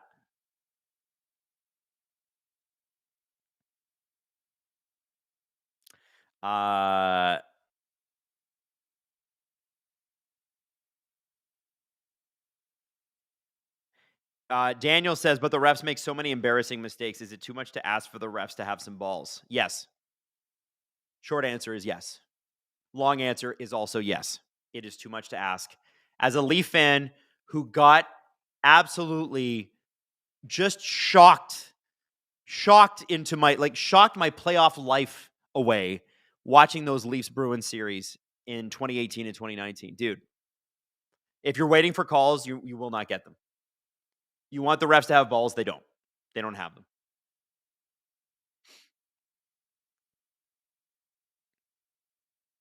All right, here we go. 4-on-4, 1:24 left.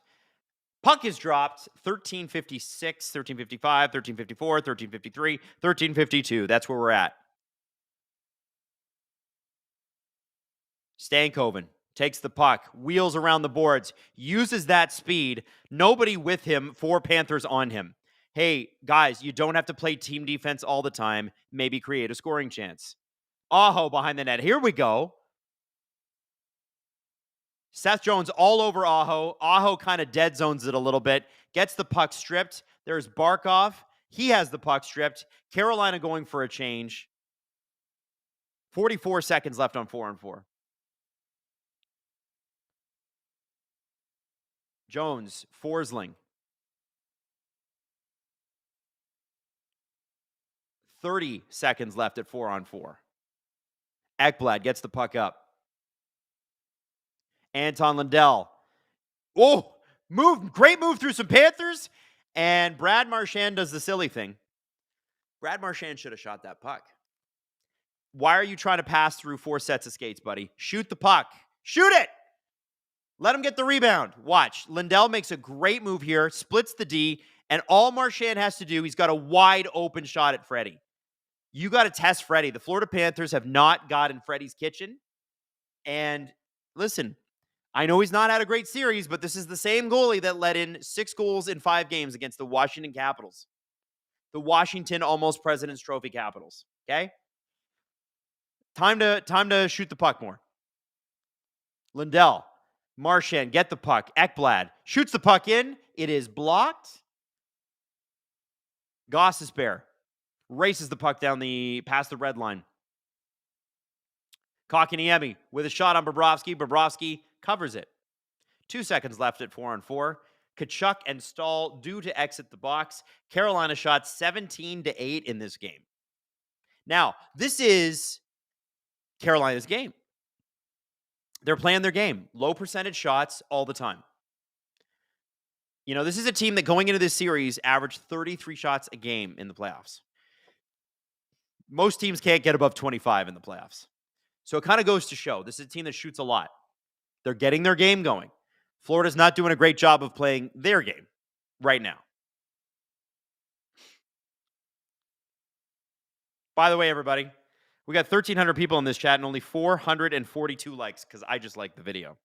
So how about you drop a little like in there for your friend Adam?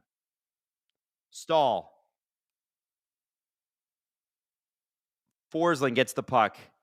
Stall with it. He might be old, but damn, he is big. Blake gets the puck back to the point. Orlov, who got roasted last game, he might get a chance here. Oh, he gets tripped up a little bit. Bennett. Puck to Tkachuk, excuse me. Artemis says, hi from Australia. Well, hello from Canada. How's tomorrow?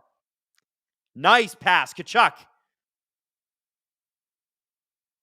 To center. To the blue line. Centers it to it doesn't matter. Doesn't matter. 11:42. Bennett gets the puck, slipped through his stick, and out comes Stankoven. Jankowski, Martinuk out there right now. I think Martinuk's going for the change here. There he goes. Florida comes back. Gadjevich, puck goes well wide. Gadjevich, Nosek, and Nico Sturm out there for the Florida Panthers. That's the new look fourth line. AJ Greer sitting tonight. Here we go. Oh, the Carolina. Wow. The Hurricanes just had their best chance of the game, and the puck just went over Sebastian Aho's stick. That's perfect, though. That's what you need. You get the puck off the pads, and you get the rebound. And it just didn't go their way that time. You keep manufacturing it. Carolina's good at that. Florida hasn't done any of that tonight. Bobby Dean, the like button is so dumb. Add a little kiss button. A little kiss.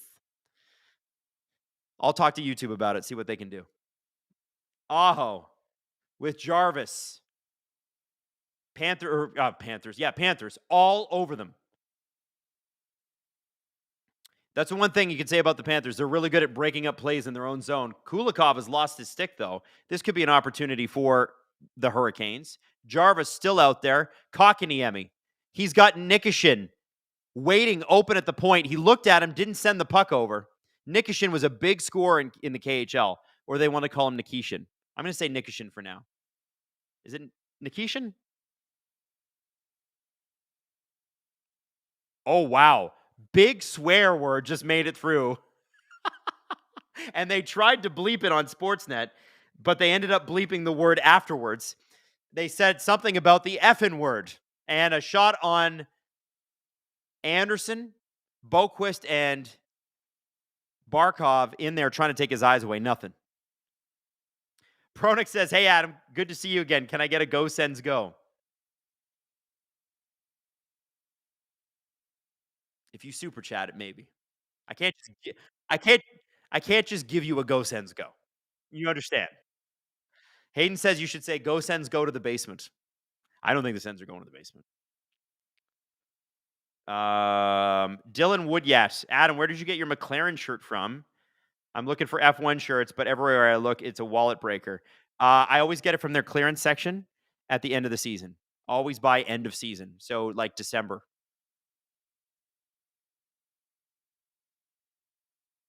Hayden's neighbor just put up a Red Bull Racing flag. Yuck, poo.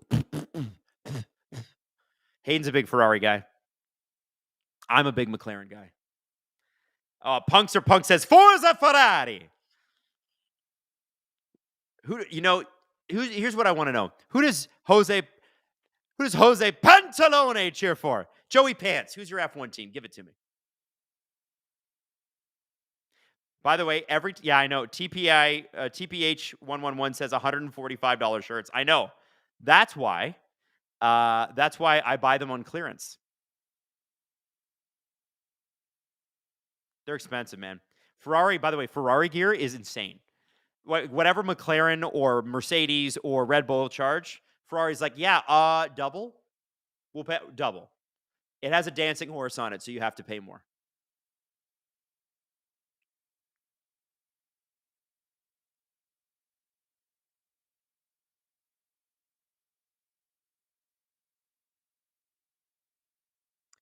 What's the most lopsided sweep I ever remember watching? Asked Hayden.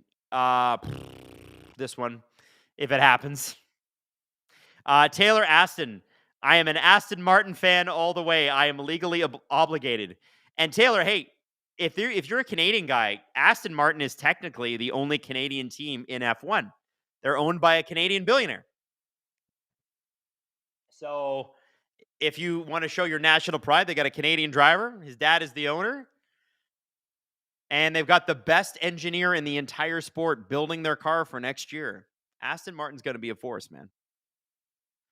How are their drivers? They're good. Well, Fernando's not doing great this year. Lance has got like 10 points for them. He's got all their points. Everybody's hating on Lance. He's the only one scoring points for them. Oh, Stankoven's going to get a break here. Shot! Scores! Finally, the Carolina Hurricanes break through, and Logan Stankoven has looked very dangerous all night long. Missed opportunity after missed opportunity, and look at that. An absolute snipe on Bobrovsky. And I did say Stankoven would score the first goal. Look at that. Oh, top corner, short side. Ooh, that goal is sex, baby. Look at that. Woo! What a shot. In and out. Yeah, baby. The stank oven makes it happen. He may not be Mikko Rantanen, but he's still young and pretty cool. Wow. Carolina Hurricanes, baby. 9:11 left in the second period, by the way. Now the Panthers are going to actually have to pick it up here because they've looked like ass. And we might have another break here. Aho on Forsling. Forsling is able to tip that puck away. Shot. Oh, what a save by Bobrovsky. Svechnikov, I think, set up. I think that was Taylor Hall. What a crazy play. Oh, it was Seth Jarvis. What a crazy play. They almost had 2 goals in about 20 seconds there. The Carolina Hurricanes with a shot to the legs. They got energy, baby. Man, I'm just curious. When are the Florida Panthers going to wake up? Marchand, Lundell, Luostarinen out there. This has been a great line for the Panthers. Oh, puck goes off the post. Balance gets a shot. So Nate Schmidt's puck went off the post, and we might have a break here. Jarvis? Who the hell is that? I can't even tell who it is. Oh, it's Carrier. None of those guys. Beats out the Florida defense. Orlov keeps the puck in. Kotkaniemi down deep. Carrier. Schmidt along the boards. Carrier with a hit. Keeps the puck in the zone. Here comes Jackson Blake, who has also looked very dangerous for the Carolina Hurricanes tonight. It's the guys who are 5'8" you got to look out for. Daniel Doso, 1 goal on 20 shots is not a good percentage, though. Daniel, it's the Carolina Hurricanes. They shoot 1,000,000 times and they get like 3 goals. That is their game. Wow, Bobrovsky made a great save there. Hayden says they might actually hit their shot average tonight. Remember, going into this series, they were averaging 33 shots a game. Wow. So the Nate Schmidt shot looked like it was redirected by Lundell, I think. Ooh, Anderson got lucky there. Giro Lamb says, why weren't the Canes playing like this in the first 3 games? That's a real good question. I think the Panthers were in their shit, and the Panthers are playing like shit today. Adam, do you think the NHL does 4 nations face-off again? John, I do. But I don't think it's going to happen until at least 2027. Because next year we have the Olympics, baby! And by the way, we're going to be doing all sorts of streams for that. We're going to be streaming every friggin' game in the Olympics. Doesn't matter if it's like Austria versus Switzerland, we're doing it. 7:24 left in the second period. Robinson gets the puck around. Hall. It's going to be interesting because we'll have that Italian time zone. So will the games be late? I don't know. But you're going to be up with me, right? Guard of Life. Adam, thoughts on the Marchand Blizzard? I think it seems like he's having a fun time, and I'm angry with him about it. Panthers are feeling themselves. We'll just put it that way. Bennett. Gadjevich. Was that? No, that was Sturm. Ha! Not Bennett. That's an 8, not a 9. Idiot, moron. Here we go. We got a 2-on-1. Svechnikov shoots the puck. He didn't shoot. Shoot the puck, Svech. Shoot it. Stop passing. Shoot. Get the rebound. It's a way better play. What are we doing? Shoot it, guys. You want to go up 2-0? You got to shoot it on Bob. That's what Stankoven did, and it worked. Matthew Crocker says you should build an Italian theme set for it. I actually think that would be hilarious. That would be funny. Just a whole bunch of Ferrari gear, a picture of Jesus. Whatever Steve's got at his Nona's house. Oh, another great play to Aho there. Oh, Bennett just crushed Jarvis, and Jarvis pops right back up because he's Jarvis. So, Aho with a shot off of Bobrovsky's face, and he makes the save. 5:46 left in the second period. This game is picking up. Let's go. Slavin. Stankoven, who scored the goal just a few minutes ago, trying to make something happen, steals the puck from Tkachuk.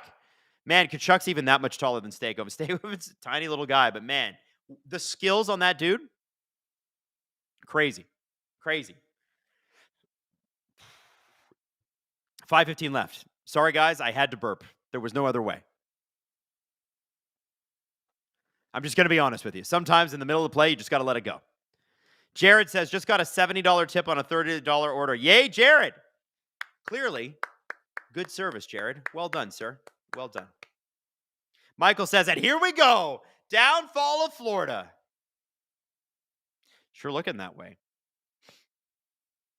Daniel Doso says Germany is going to be hype in the Olympics. Yeah, they are going to have some good players. Well, Sturm and Draisaitl and some other guys. You know who I'm looking out for is Switzerland. Hayden's looking at the Czechs. Yo, okay.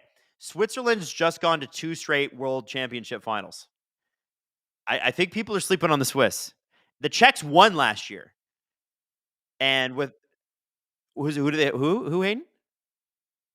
They didn't have Pasternak and they won.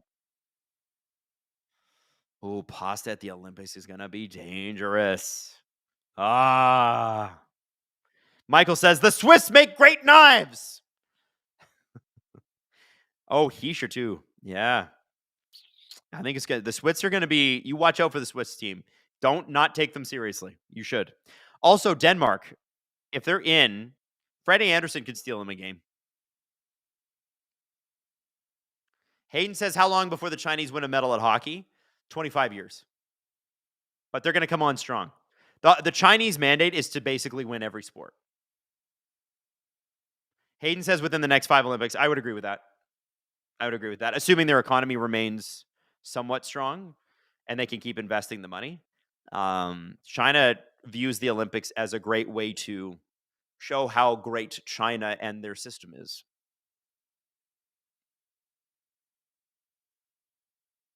Hayden says that China is investing a lot into hockey. Wow, Hayden, are they investing in you too? Do you work for them?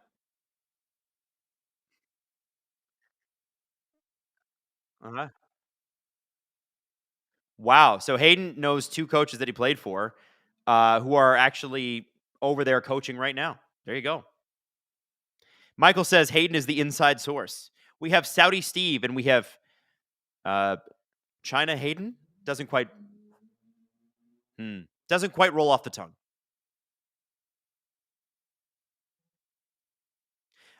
Coco says, I got a friend who started playing hockey in China because they did free trials for winter sports when they got into the Winter Olympics. Oh, that's cool. A lot of people are going Latvia. James Stemler says, instead of Hayden, it's Shaden. That's good. I like that. Mango D says, how about Shanghai Steve? Hong Kong Hayden. I like that. That's good. Hong Kong Hayden. Let's go. Hilarious. Hey, listen, the more countries that are good at hockey, the better it is. It is like you're literally watching the best sport that's ever been created right now. The more that we like, the World Cups should matter. World Championships should matter. It's got to be more than just, league play.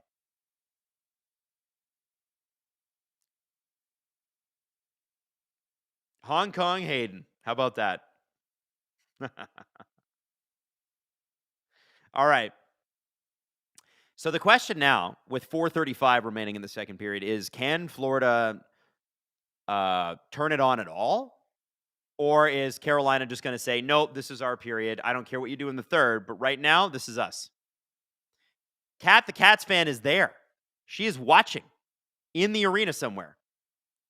And whether you're a Canes fan or you're a Cats fan, Kat, the Cats fan, is a very nice person. So we're hoping she has a good time tonight. She might lose, though. That's the risk you take.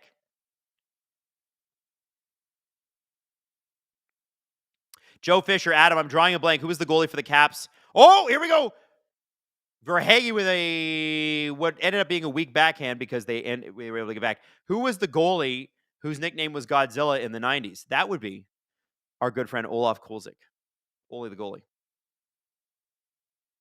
I'm pretty sure. Yeah. Nikishin. Shot. So they are calling him Nikishin. I don't know. I think Nikishin sounds better. If it's Nikishin, though, fine. Fine. Barb A. Will you be able to stream the Olympic Games live? The U.S., they don't broadcast them until the evening prime times, which sucks. Yes, we will. In Canada, there is a mandate from the CBC to broadcast all content live. They do rebroadcast stuff, but everything is done live, and then overnight or on off hours is repeated. The Olympics on CBC is like world class. It's outstanding. It's incredible. And I have a hard time believing that NBC, who I believe is the Olympic provider, wouldn't run the hockey games live, because live sports drives people. I'd be shocked. I don't know why the Americans do Olympics that way. Live sports is the only thing keeping cable alive. If you're NBC, run the live sports. Who cares what other shows you're putting off the air? It doesn't matter. Oh, you can get the Olympics live on Peacock for those in the States. Okay, so that's good to know. Still on main channel NBC, it should be live. It's stupid they don't do that.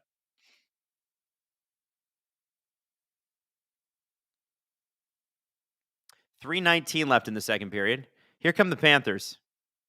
Flip the puck in. Boquist on Nikishin. Man, Nikishin can move, eh? He's a good skater. It takes time for young defensemen to get in. But, oh, here we go. Lucerinen! Blocked. Carrier getting the puck in. Nate Schmidt, Boquist, Balance gets in with him. Slavin, shot from Gostisbehere. Oh, Bobrovsky didn't know where that went. It hit his pad. It went wide. It was close.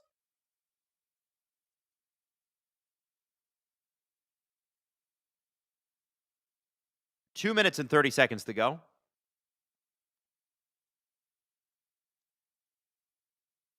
.225 left in the second. Nate Schmidt is going to go after that puck, and that is icing. All right. All right.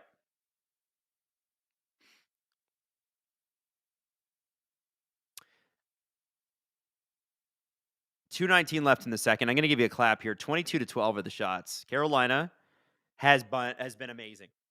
Absolutely amazing in this game. Really poured it on in the second period specifically. You could tell right at the start they were ready to go in the second. Good first, great second. And it is 2:17, 2:16, 2:15 left in the second period. Ekblad. Broken up. Taylor Hall. Jackson Blake. Again, nobody with them. More like a dump and change. I know that Carolina's got to score another goal here. 1-0 is not going to be enough. I'll just tell you that right now.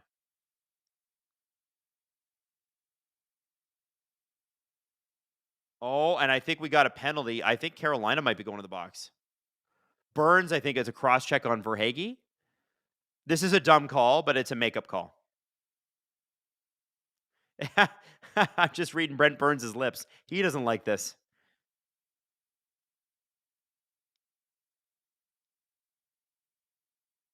What is that call? He just kind of fell on him with his stick. Are you serious? That's another. Yo, listen, if I'm nothing if not objective, I didn't think Kachuk should have been called. Burns should absolutely not be in the box right now. That's a dinky ass call. Terrible. Embarrassing. Refs are just having a rough go. Weird calls tonight. They don't seem they honestly sometimes, like, just like with players, there are moments in your life you need to meet, right? Can you meet the moment? All the prep, all the planning, all the working comes down to like one or two sort of moments, and NHL refereeing consistently misses the moment. Hayden says, all I want is them for to answer questions after the game. But Hayden, that would be holding them to account. That would be making them responsible.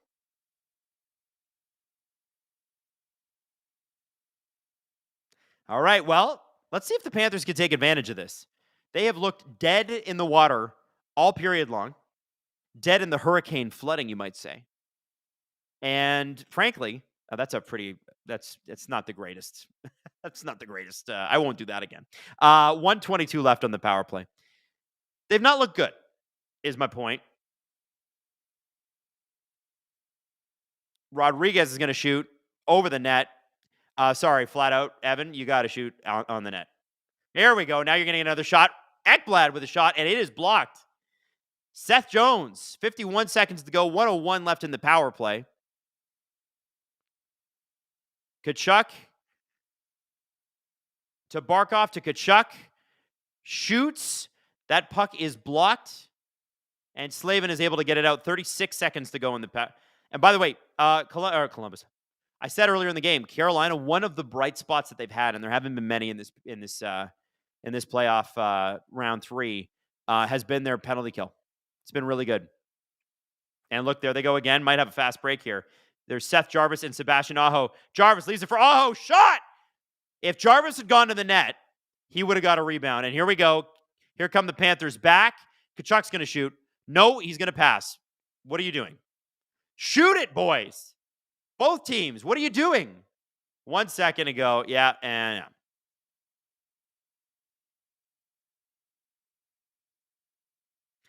Why did Kachuk pass that puck?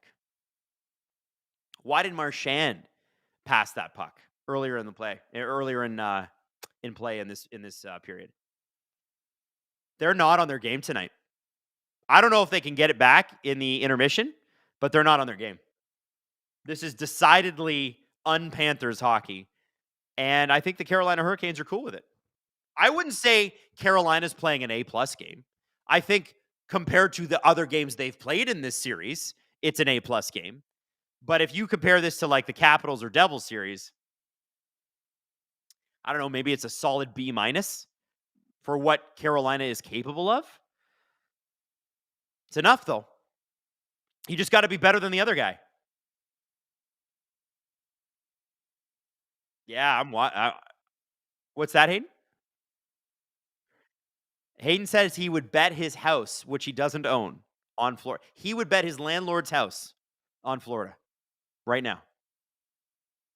Now, Hayden, are you prepared to make that bet? Derek the landlord? Is Derek a nice landlord at least?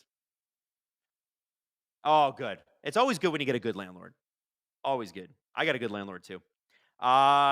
Sports Talk Chud, dude, if the Canes win this game and game 5, yeah, Florida's in trouble. Well, that's a lot of if. A lot of if. By the way, they're showing this new Jurassic Park thing, and the T-Rex is swimming. I just can't wait to see that. I'm so excited for this movie. It's stupid.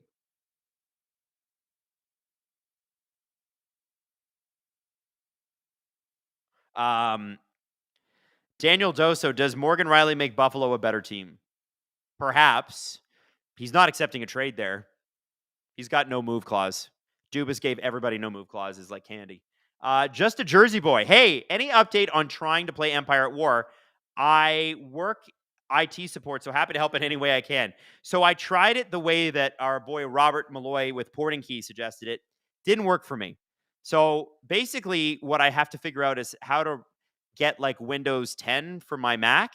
And then I have to figure out, and I don't know how to do that. And then I can download and play the game. on my Steam account because I actually already bought it on Steam years ago and then didn't realize it was only a Windows thing. Farzad, by the way, just a Jersey boy. I really appreciate the offer. I honestly, I'm dying to play it because if I play it, then I can bring it on here and we can have a nerdy Star Wars stream. Farzad Inam, who faced the Panthers in the playoffs better, the 2023 Leafs or the Canes so far this year? That's a really great question. Hayden's even complimenting you, Farzad. Okay. The 2023 Leafs won a game. They won game 4. Or they win game 3. I think it was game 4. The Carolina Hurricanes then lost 4 straight to them the next thing. I would say I give it to the Leafs. I give it to the Leafs. The Leafs have played the Panthers better in that series than what Carolina's doing now. Although this game, very, very good. Very, very good. Matthew says your solution is simply buying a gaming laptop. Buddy, I can't just buy a gaming laptop. Got other stuff to buy. How am I gonna say to my wife, you know what? I'm just gonna drop $800. There you go. And she'll be like, yeah, no, that's cool. To play a game that's 20 years old, definitely a good way to spend your money.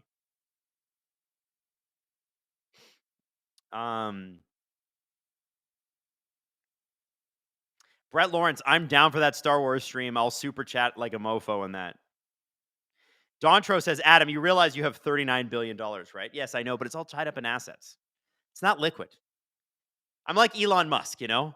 If my stock drops below a certain thing, then they start calling my loans. It's a problem. It's a problem. All my money is theoretical. Exactly. It's money on paper. People are saying 800 LOL. How much is a gaming laptop now? You're probably talking like $2,000, $3,000 for a proper one, right? And I'm talking about running just a 20-year-old game. Like any laptop produced today should be able to run that game. You could probably buy a laptop for like $300 that would run circles around Empire at War. That's true.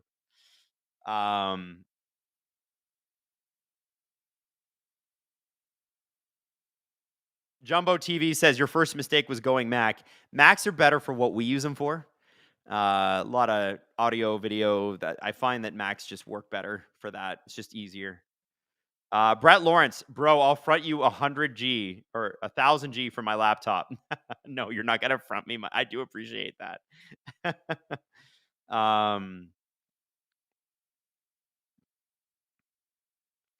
Bryce Dickinson, just dual boot to win 10 with a dedicated disk partition. Buddy, I don't know what that means.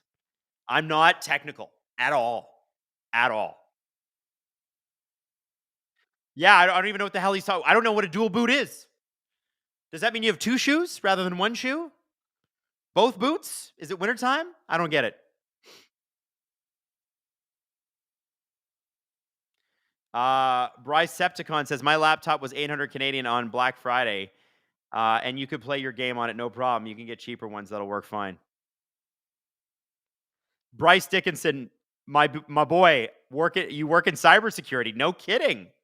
That's amazing. Michael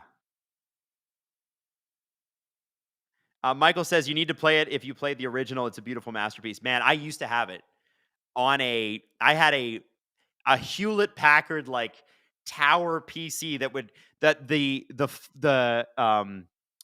remember the fans on those things? Thing would just get red hot, going, and you're like running a game and your parents come in and you're like, I think you're melting the computer down. It was a terrible noise. It was like a mosquito, but all the time. Netfront Presence, Adam, STPN question. Why are Apple better for editing? I've used both, but my PC handled better for me.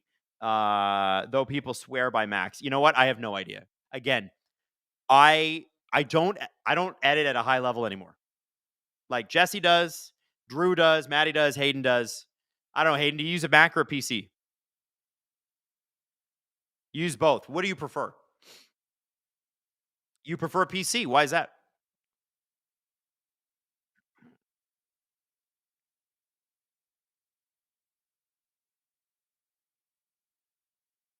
Oh, so you had $1,000 like MacBook Air or something, and then but your PC you built it? Oh, Hayden. Okay, so Hayden bought and built his PC on his own. Wow. Canyon Arrow says, pick up a Steam Deck. Then you can play while pooping. Good stuff. Oh, I guess we should run a. What is a Steam Deck? What? Pick up a Steam Deck. Steam Deck. Sounds like something you poop on. I have Steam. Was built for extended play sessions. Whether you. So it's like it's a console. So you can just play anything on that. Oh, all right. I've never had a Steam Deck. That's an interesting one. So that's $500. See, guys, I'm trying to do this for free. That's what I'm trying to do. All right, let's run this clip. Hayden, what are we doing?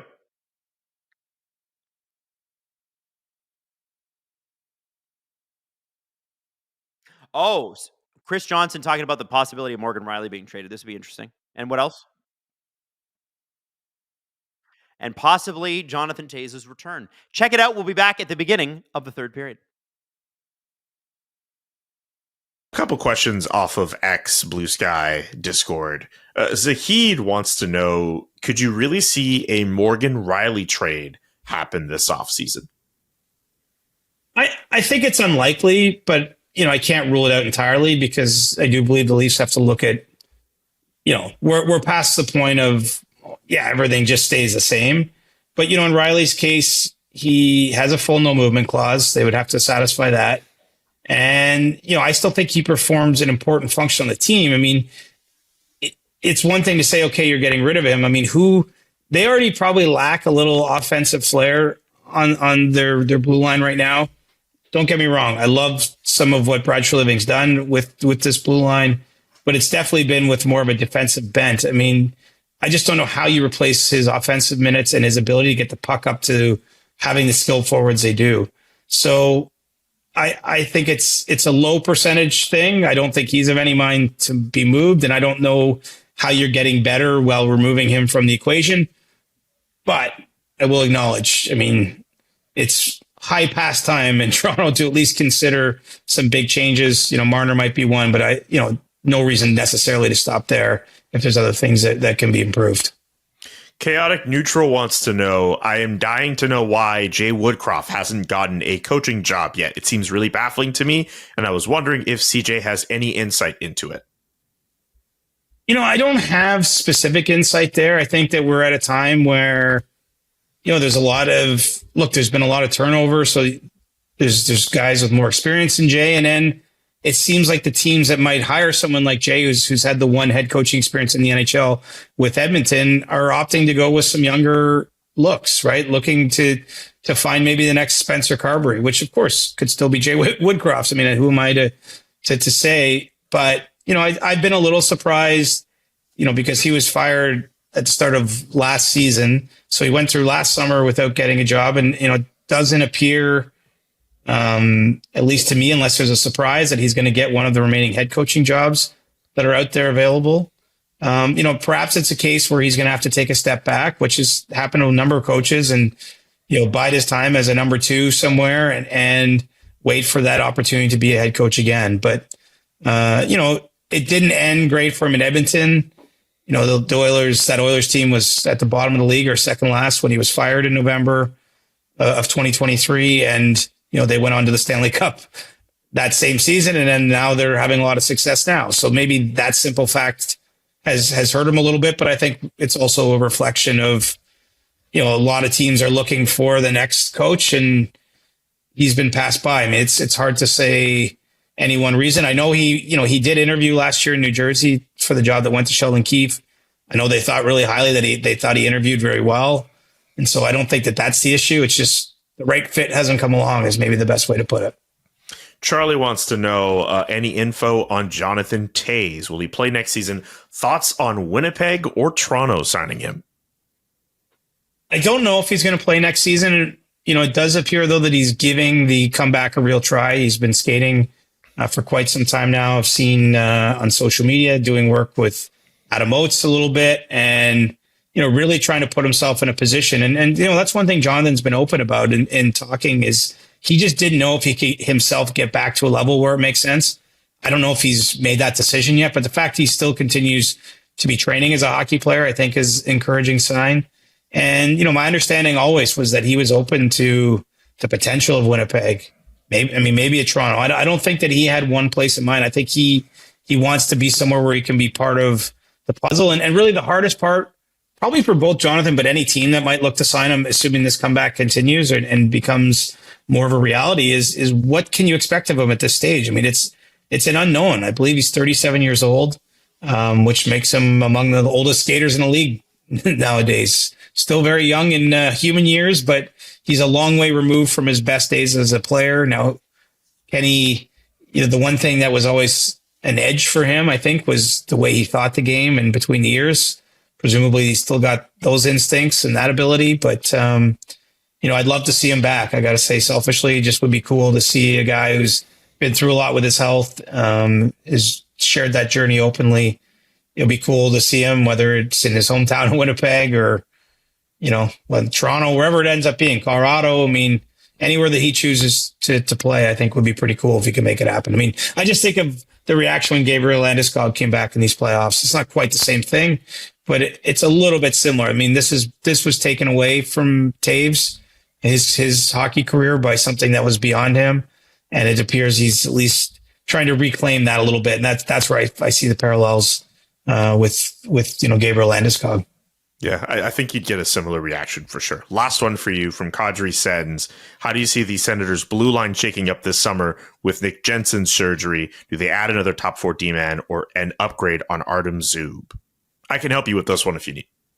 You take it. You field this one, my friend. Like, I think with Nick Jensen's surgery, the lower body surgery, from what I remember Bruce Garriock reporting, I think it really depends on what ends up happening with that Claude Giroux contract. They right now have a little over 17 mil, almost 18 mil in space. Depending on what ends up happening with him, that determines on how much space they'll have to try to get a goal scorer or a top defenseman. I think they could use an upgrade on Nick Jensen. I know he played really well with Thomas Chabot this last year, but you could probably still plug in another defenseman for depth. I still think the Sens, if anything, they'll probably prioritize getting a goal scorer more than anything else this offseason, though. Right. I mean, it seems to me they have a need on the right side, or someone who can play the right side. Mm-hmm. Newsflash, a lot of teams are in the same spot, but, maybe it isn't a high impact guy. But with Hamonic moving on, it just feels like there's definitely one seat to be warm there. It's funny, just my brain has unlocked this thing I haven't thought about in a few weeks. But I mean, that Sanderson performance against the Leafs in the first round is one thing that stands out to me watching those games, the 6 of them, live and in person. So that the Sens are in pretty good hands on the blue line. Clevin had, some great moments in that series too, but clearly I could see one more veteran player being brought in. I have a hard time thinking though it's going to be a big splashy name necessarily, maybe someone more to stabilize things. Yeah, that's what I'm thinking too.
Ah! Third period. Let's get going. This could be it, guys. If Florida wins this game, that's it for Hayden and I streaming games. But if Carolina wins, we get to extend as long as this series does. I can't believe we're already here.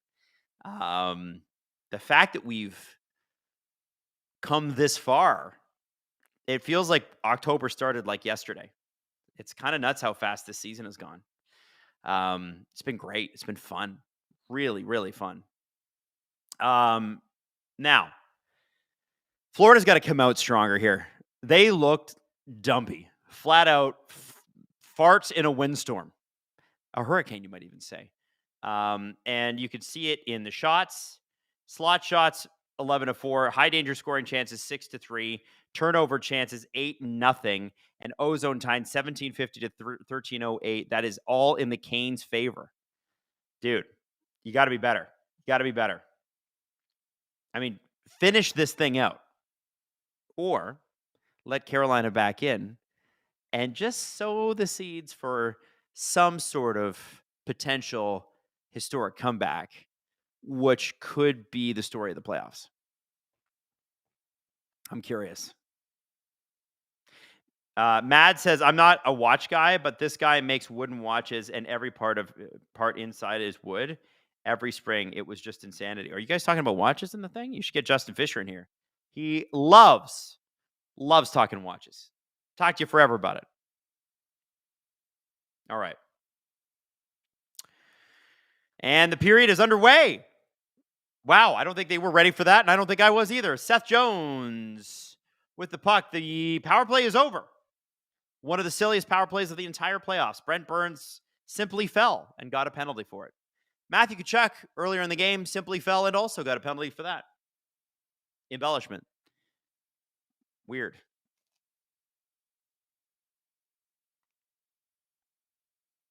Hayden says, what's the best sports video game I've ever played? 1945 left in the third. Boom. There's your clap for face-off. Here we go. Marchand. Oh, puck gets... You know what? NHL 2005. I think Marcus Naslin's on the cover. Oh, and I think Kulikov is going to go for the box for that. That was a dumbass penalty. Wow, what a moron. Your team is already down. Why would you throw him to the ice like that?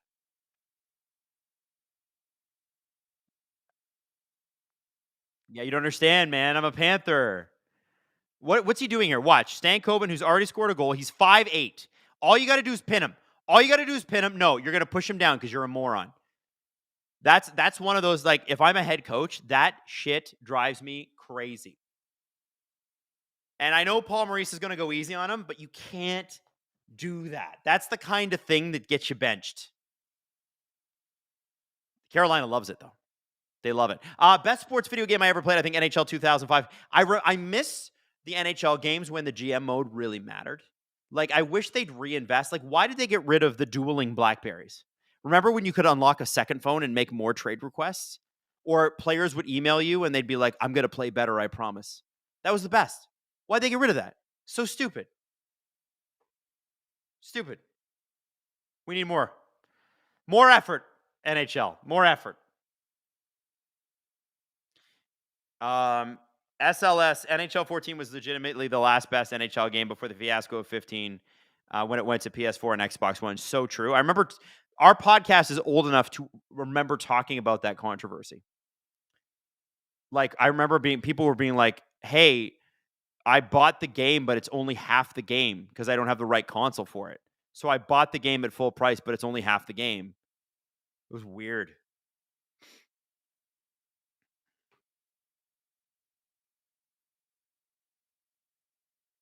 All right. Not much going on in this Carolina power play. They need to take advantage of this. Rod's looking stressed. He knows what's on the line. Chloe says, MLB The Bigs was my entire childhood. I never got tired of it. Did anybody play Ken Griffey Jr.'s Major League Baseball? I played. There was 2 versions of it on N64. I played both. It was great. MLB The Bigs. I never played that one. I also loved Power Play 98. Anybody want to look that up? That is a hockey game, Power Play 98. And I think it's got Olaf Kolzig and somebody from the Sabres on the cover or something like that. Power Play 98 was my big game. Videomaker 557, NASCAR Thunder 2008, the best, or 2005, best sport game. I've never played it.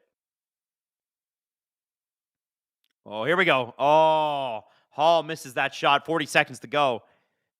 Kane's second power play unit's out there, but notably, Logan Stankoven is on it. And he's looked good tonight. And there he is with the puck. Pass over to Hall, saucer pass. Not able to handle. Goes off the boards. Panthers are able to kind of get on that. Brent Burns corrals. They're going to get they're only going to get a couple. Nah, they're not. There's nothing happen on this. Not a great power play for these guys. Oh, here we go. Maybe they get a shot here. Stankoven. Morrow. Brent Burns, you better shoot. And it's high. And look at this. Kulikov is out. He's got Verhaeghe. He shoots. Actually shot the puck that time. Probably might have wanted to pass that. But I respect the Panthers for shooting the puck. They need to do that more. Josh Scott says, I mean, if racing counts as a sport, then Mario Kart. Mario Kart 64 is a classic for me. I loved Mario Kart Wii. I loved Mario Kart Wii. It was great. Bubble Dash? Double Dash. I don't think I played Double Dash. No, I never did.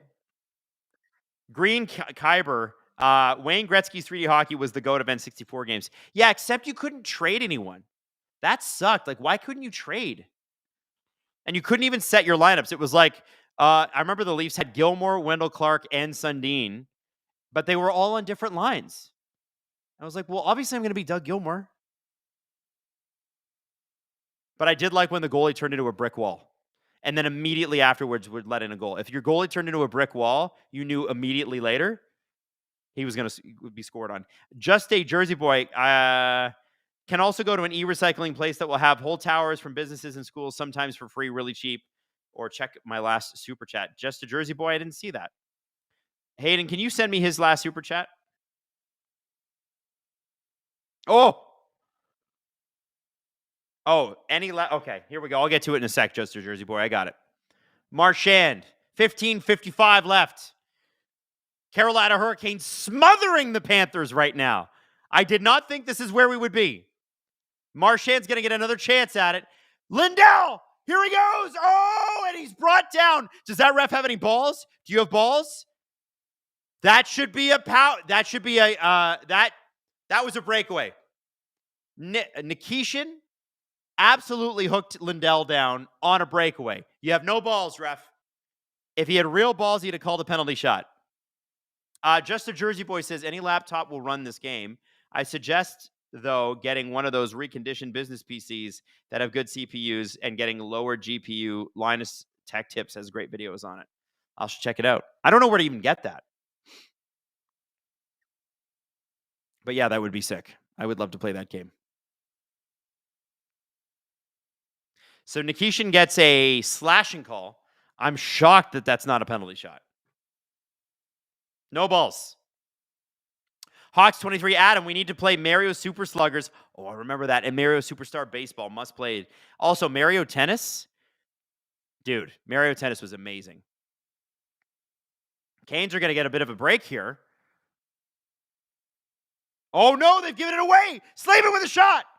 Oh, Bobrovsky with a big save. That's two shots that the Panthers were not expecting to give up on this power play. They can't get anything going against the Canes right now. Kachuk, out front, shot. Freddie with a save. Barkov can't get that rebound. Puck kept low by Ekblad. Back out to the point to Jones. Shot by Rodriguez. Slavin blocks that. Kachuk rings the puck around. It's intercepted by Burns, who slap shots it out and around. And everybody's going to change. Wow, Freddie made a big, big save there. Verhaeghe, Bennett, Kachuk, Marchand, all out there. Nate Schmidt at the point. There's Verhaeghe to Schmidt. Oh no, my stream froze. I don't know what's happening. Ah! I'm not even kidding. I don't even know what's going on. I missed some big chances, and there might be. Oh no, fast break here, but Bobrovsky's able to handle the puck.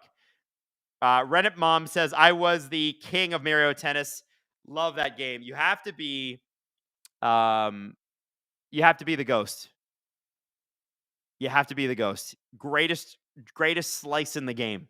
Just a Jersey boy. Also, can't you write off PC on taxes since it's a business expense and you're using it for business? Yes, I can. Anything I buy and use here is a business write-off. So yes, I can. ESPN NHL Hockey Night on Sega Genesis. I never played that. Was that good? NHL 94 was incredible. I do remember that. Power play is over. I think the Canes got as many shots on that power play as the Panthers did, although there was some pretty good opportunities. Oh, here we go. We get a very scores. The Carolina Hurricanes are up 2-0 on a just and Luosterainen trying to start a fight. Jankowski with a big goal. Luosterainen with a cheap shot on Taylor Hall. And the ref is not going to call anything. Big goal for the Canes. That was the second goal they were looking for, and they flipping got it. Wow. Hawks 23, Shy Guy cult must assemble. Agreed. Cam says, here is money to pay your internet bill. Thank you, Cam.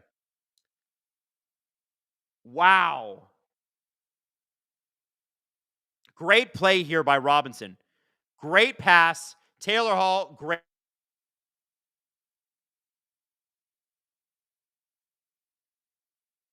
Wow. Great play. Depth goal. That's your fourth line, kids. Your fourth line. Now Florida's going to have to cheat for offense. And it's going to be challenged for offside. Hayden says he thinks it looked offside. Might as well try. Now, if Florida doesn't get this, it means Carolina is back on the power play.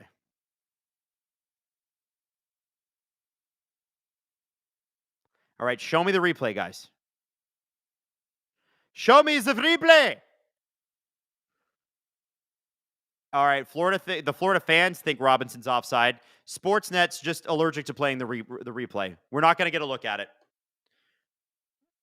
All right, where is it? He is absolutely offside.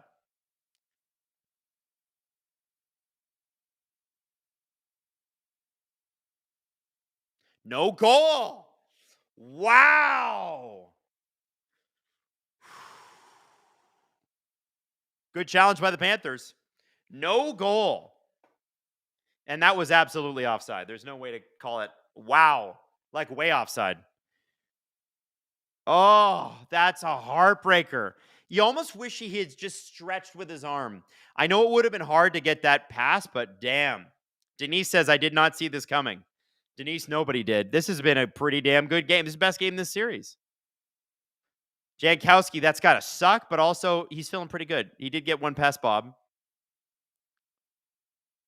I don't know why Sportsnet couldn't cue that up. I don't understand why we couldn't see that replay. Maybe an issue in the truck or something.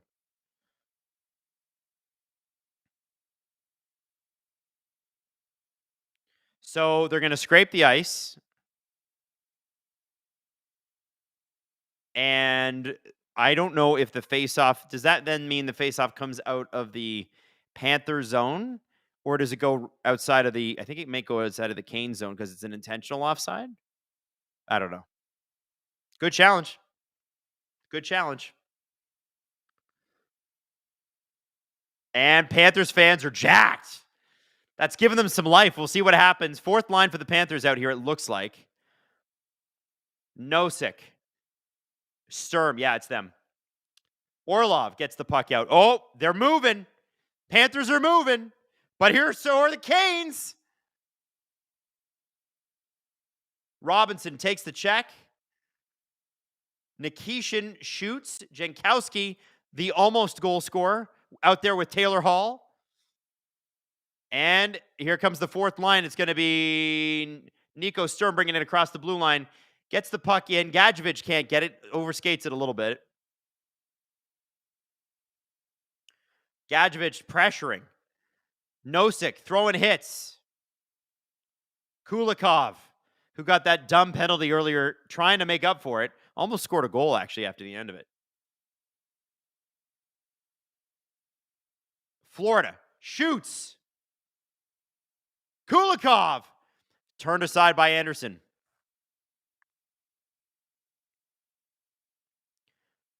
$12:25 left in the third. Seth Jones keeping. Oh, that's not Seth Jones. That's Kulikov.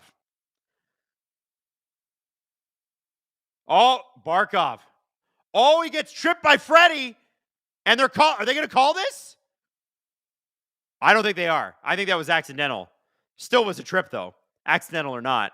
He also was going through the blue paint, so, 11:58 left in the third. Here comes Barkov. He's alone. Freddie. Oh, and they're able to stop. No shots. And that puck is dumped out perfectly. No icing. Carolina's going to get a change here, and so is Florida. Man, they were so close there. Barkov was all alone, and Freddie Anderson has stood tall. So far, Rod Brindamore's gut to go to Freddie Anderson in this game has been the right call. Despite Kochekov's first 2 periods last game where he was pretty good. Wow. No, I don't feel like that's a trip either. Yeah, that just happens. Woo! Baby. Guys, that's been fun. That's fun. Hawks 23. I missed your super chat. Where is it? Now watch. Florida wins at 2-1 in OT. Ah, well, don't put that evil out there. Canes fans, where are you? Where are you, Canes fans? Let's go.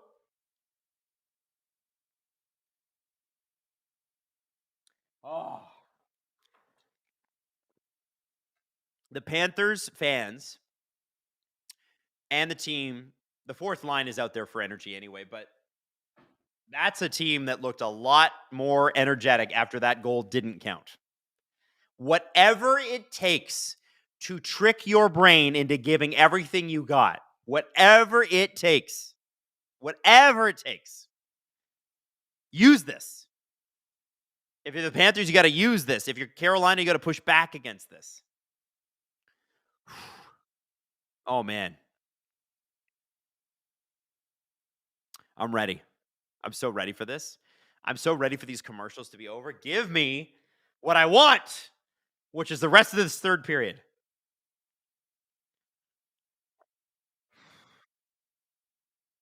Hayden says, I want 3 more streams after this. Hayden wants this series going to 7. Wesley Anderson, we are here. Glad to see that you know we exist. Boring hockey, eh? Wes, you do play boring hockey. It's worked for you until this round, where now you've had to play exciting hockey. And look at that. It's looking good. Mad says, French Open, Adam, care even a little? Not during the playoffs. I don't care about anything during the playoffs. I don't even know what the Blue Jays, I don't know if the Blue Jays are good or the Blue Jays are bad. I don't know. I don't care. Oh, Minnesota Frost won the championship. That's great. Again. Oh, Carolina's going to the box. Oh, boy. Penalty right off the draw. What happened there? Rod Brindamore doesn't even seem to be aware. Jordy says, are you guys not streaming the finals? Steve and Drew will be doing the finals. Stankoven, who is the goal scorer for Carolina tonight, the only goal scorer in the game, caught Luosterainen in the face with his stick, so that's going to be a high stick. So what happens here?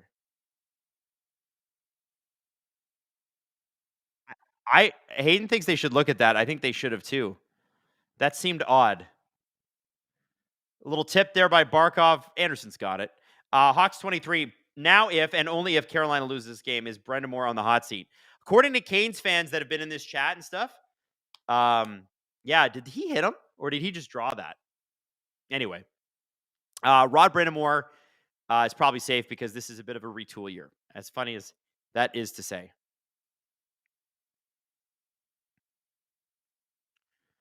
One thing you can rely on for Carolina, they've been really good on the PK.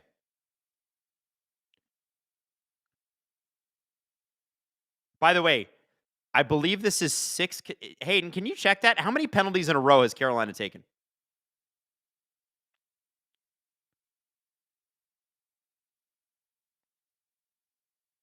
They aren't getting scored on much, that's for sure. They're doing a great job. And this is not an easy Florida power play. But they haven't been that effective at home on their power play in the playoffs.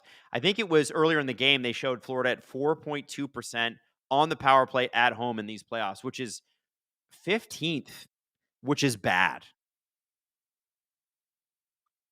4 of the last 5 penalties have been called against Carolina. So Canes fans, I want to give you something to hold on to. You get through this power play, you kill this penalty. Every call from here on out is going to be against the Panthers. They're going to game manage the shit out of this. There is no way that you're getting called unless it's super blatant like a high stick. And that one, I think Luostarinen drew. I don't think that he got hit. So Carolina has had 6 penalties. Florida's got 4 because Florida had a bunch in the first, right? 2 in the first, 2 in the early second. Oh, okay. Here comes Aho. Oh, we got a little bit of a break here. Aho with a shot. Oh, great idea. Keep that shot low, though, dude. Keep the shot low. Here comes Tkachuk back the other way. Watch his skating, dude. Great playmaking, but he can't skate. 37 seconds. Oh! And the puck just goes right by Freddie Anderson. Bennett, Verhaeghe. Bennett, shot! Schmidt shot it in. Tkachuk and Marchand cannot get that puck in. Schmidt to Verhaeghe. Shot is blocked. Freddie Anderson with the save. 14 seconds to go. Some close calls. Ekblad at the line. Marchand's going to get it. 9 seconds on this power play. Back to Ekblad. Shot in. It goes by Freddie. We got a Kane without a stick. Throwing the puck back to the corner. Here we go. Shot. And that puck is out. And that man is out. Stankoven is out of the box. And he might get a little one-on-one here with Aaron Ekblad, who's at the end of his shift. And that puck is knocked over to the corner. Jankowski out there. Wow. 9:03 left in the third.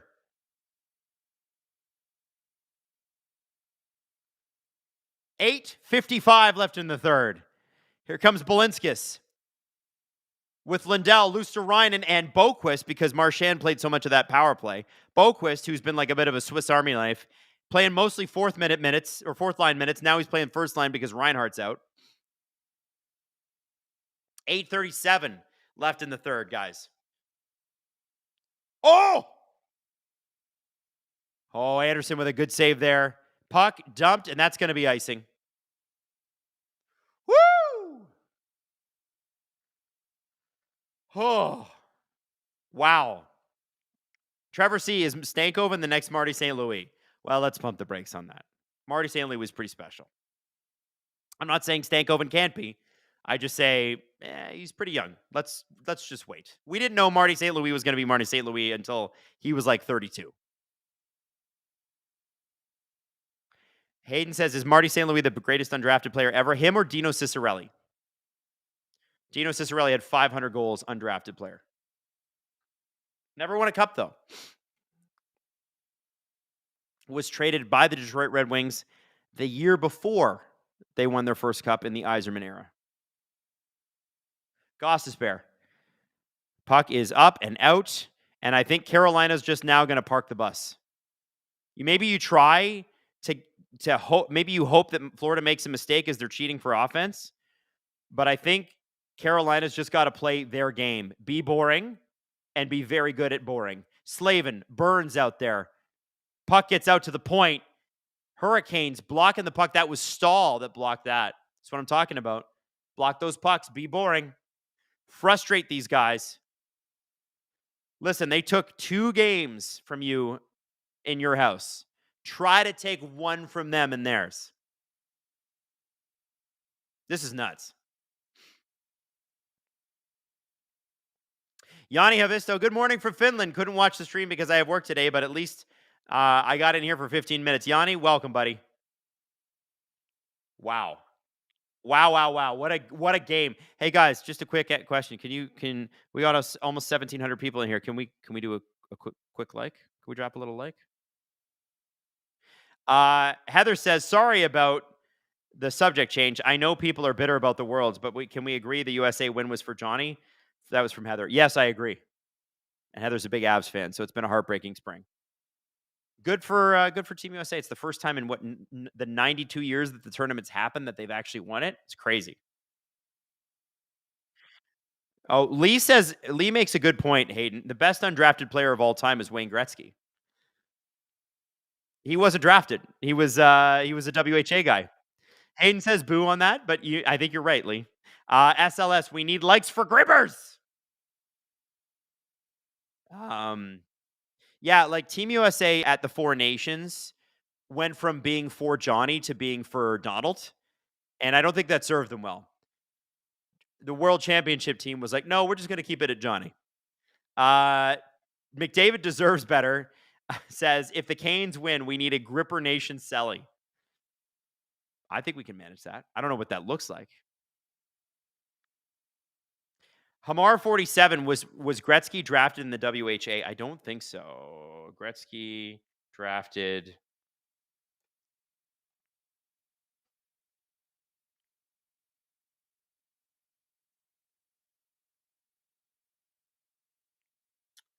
Yeah, he signed a personal services contract with the WHA's Indianapolis Racers at 17 years old. And then when the Racers folded along with the rest of the WHA, the Oilers ended up with his rights. And they did a fake puck drop there just for funsies.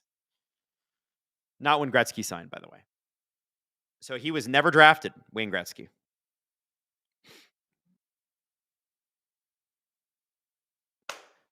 Stahl and Lindell duke it out. Looks like Carolina gains possession. 7:37 left in the third period. Stankoven line out there. Stankoven, Stahl. Boquist turns the puck around.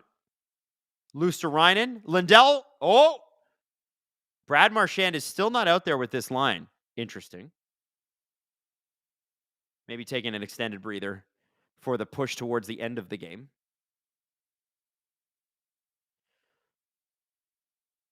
Burns gets the puck, dumped it a little bit too far for Stankoven. That's okay. Kulikov's got it. 7 minutes exactly left in the third period.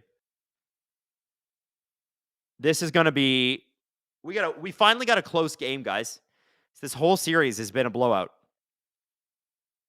Oh, here we go. Here comes Sam Bennett all alone. Verhaeghe's trying to race to get with him.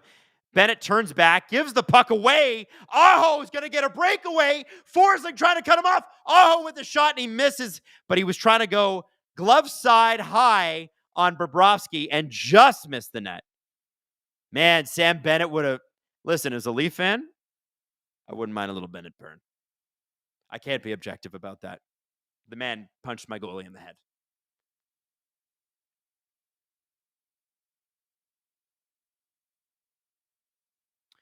Brad DeCare, I can't believe how late Pavel Datsyuk went. Yeah, wasn't he a 9th rounder? Hayden or Wes Richard, what's up, Wes? 5 SDPN memberships given. Corey McWilliam, if Canes get swept, do you feel better about the Leafs? No. I keep telling people, winning the Stanley Cup requires beating the best teams. Did the Leafs win against the best team in the East? No. Why would I feel better about it? I don't care how many games it took them to lose. They didn't show up in games 5 and game 7. They looked like ass in both games, actually. And then, whoa, Florida almost got one there. I think that was Marchand or Luosterainen. Yeah, no, I don't care how the Canes play the Panthers. I care how the Leafs play the Panthers. And they laid just total dog shit in their own arena in game 5 and game 7. Change is necessary. What are they going to do without Marner? I don't know. They'll have to figure it out. I'm not paid $5 million, $6 million to be the general manager.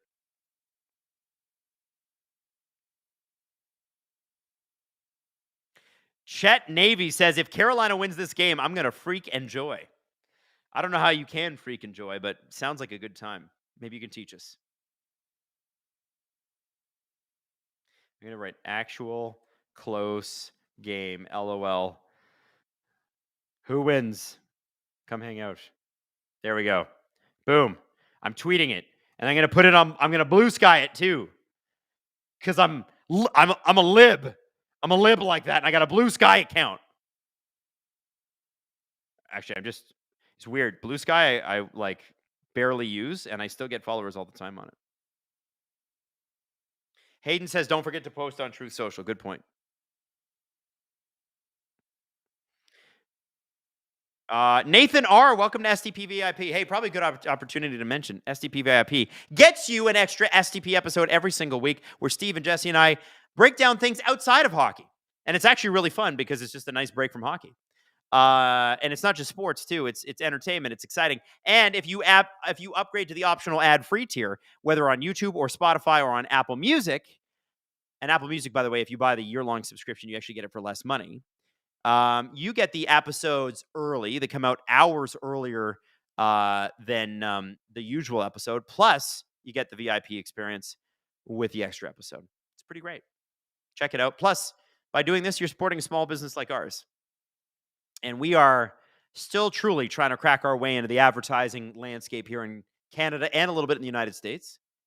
And having some luck, it's been a lot of hard work. You would be surprised how bloody hard it is to explain to people who have never heard of you, yeah, you should buy advertising time on our network. It's crazy. They're like, who are you again? What's a podcast? How's that work? Happens all the time. I had to explain to people, you're with SPDN, right? When's this meeting going to be over? We're making some inroads, though. It's good. 5:02 left in the third, kids. We got a good time ahead of us. 5 minutes left in a 1-0 game. Mike Schmidt dropping 20 SDPN memberships because Mike Schmidt wants you to check out VIP. Mike Schmidt is a badass, and also he's the guy that lent us the racing sim that Tim and I use for nailing the Apex. Thank you, Mike. Mike has kids now, so he has no time. Everybody say thank you to Mike dropping SDPN memberships. Oh! Stankoven is all over making shit happen tonight. Brent Burns down low to Sebastian Aho. Everybody who just got a SDPN membership, you get 30 days free. You can check out VIP. Consider changing it to a recurring membership. Here we go. Woo! Oh, to Jarvis. Oh. Jarvis on the backhand, just on the wrong side. Bennett is going to bring the puck up. Verhaeghe and Tkachuk with him. Carolina's had a tough time with these guys in this series. Not tonight, though. Tkachuk looks slow. Carolina looks like they're smothering. Burns trying to clear. Oh, Bennett just swung and missed. Oh, beautiful opportunity. And here's the thing. Panthers are creating offensive opportunities now in this period. You wonder where it was in the first two periods. They kind of approached this game like they were at a tanning salon. Just very, very slow.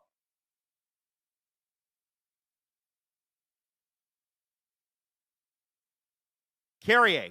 Jankowski, who scored earlier and had the puck called back. Here you go. Robinson, puck around. Orlov, who got burned like 4 times last game. Forlov, you should call him. But he's looked good tonight. Wow.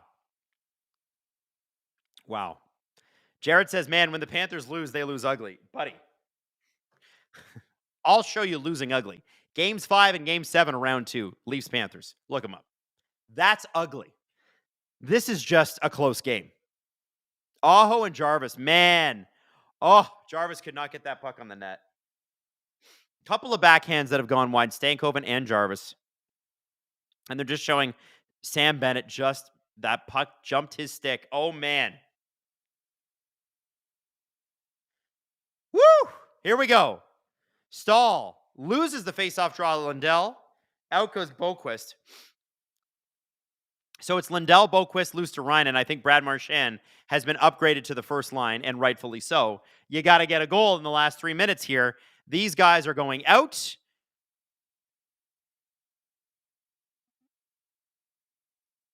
.242 left in the third. Here comes Bennett shooting. Stankoven's going to corral. Oh, he gets the puck stripped. Here comes Seth Jones. PTSD as a Leaf fan. Anderson. Okay, Bobrovsky's out of the net, guys. Bobrovsky is out of the net. Carolina gets possession. This game might be over. And this game might be over right now. Seth Jarvis got the puck. He gets the puck over. Oh my God, why are they passing? And they score. Svechnikov, you're a maniac. You're nuts. You're passing on an empty net? Are you guys crazy? It doesn't matter. They scored. Wow. Hayden, it looks like we're going to have another stream to do on Wednesday night, my man. Jarvis. Oh my God. Svechnikov passing this puck to Aho. Svech, who's had like the worst series too. Just friggin' bury it, Svech. Aho's probably like, dude, what are you doing? What are you doing? 2-11. I think the Panthers are probably going to pull the goalie again. What the heck? Go for it. Svech is crazy, dude. That was a crazy play. McDavid Deserve Better says, in Canadian sports media landscape that has been crippled by layoffs and corporate consolidation, it's refreshing to see SDPN blossom. Future is bright. Well, thank you. And it's people like you that make it happen. And I appreciate the fact that everybody knows that we're Leaf fans, but also knows that we just love hockey and want to cover the whole league. And we're going to grow slowly, and that's the way we've always done it, and that's the way we're going to continue to do it. We got a 6-on-5 here. Florida's still going to go for it. Why not? A lot of Panthers fans just leaving. Can't say I blame them. Panthers didn't put in a great effort so far tonight. Let's be honest. Verhaeghe. Oh, Stahl's going to score here too. And this game is well and truly over. Guys, probably a good time to tell you I'm going to be here Wednesday night with Hayden.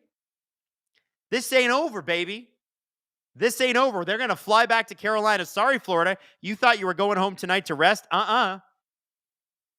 Carolina fought for their lives. Look at that Florida bench. They're not happy. Sweeps are hard. Sweeps are so hard. And that little seed of doubt has been planted by the Carolina Hurricanes. That little seed of doubt of, oh man, what if we don't win? It's very little, but it's there. Always happens. It's human condition, baby. Mike Schmidt, make Monaco a small car spec race. Great idea or best idea? I think it's the greatest idea of all time, Mike. We need some actual racing back there. Giggling Cat is not having the best time. Cat, the Cats fan, a.k.a. Giggling Cat. Sorry, Cat. I know you were at this game. 3-0. And that's 3 Fs to nothing. Sorry, Cat. Nathan R. Aho, cash my parlay. Share the love. Nathan! Okay, you got to tell us what your parlay was. Congratulations, buddy. That's great. Anybody taking a Carolina Hurricanes parlay after the way they've played that's gutsy. And by the way, Carolina has scored 4 goals in this entire series until tonight where they scored another 3. 2 of them were empty netters, but a goal is a goal. Eric Curry, welcome to STP VIP, dude. Enjoy.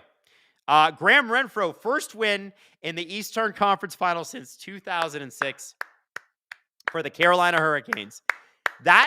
Just to give you some background on 2006, I graduated high school that spring. Carolina won their last Eastern Conference game when I was 18. I'm 37, so that's 19 years ago. And they're going to do it again tonight.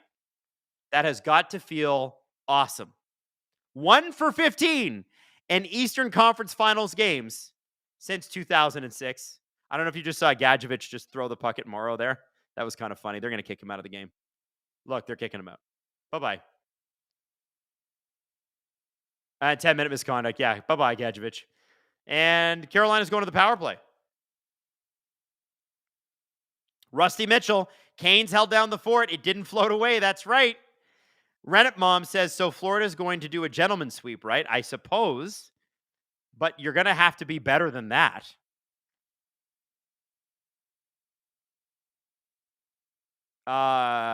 And other super chat. Nathan R. So you picked the Canes and you said you picked Aho to score a goal.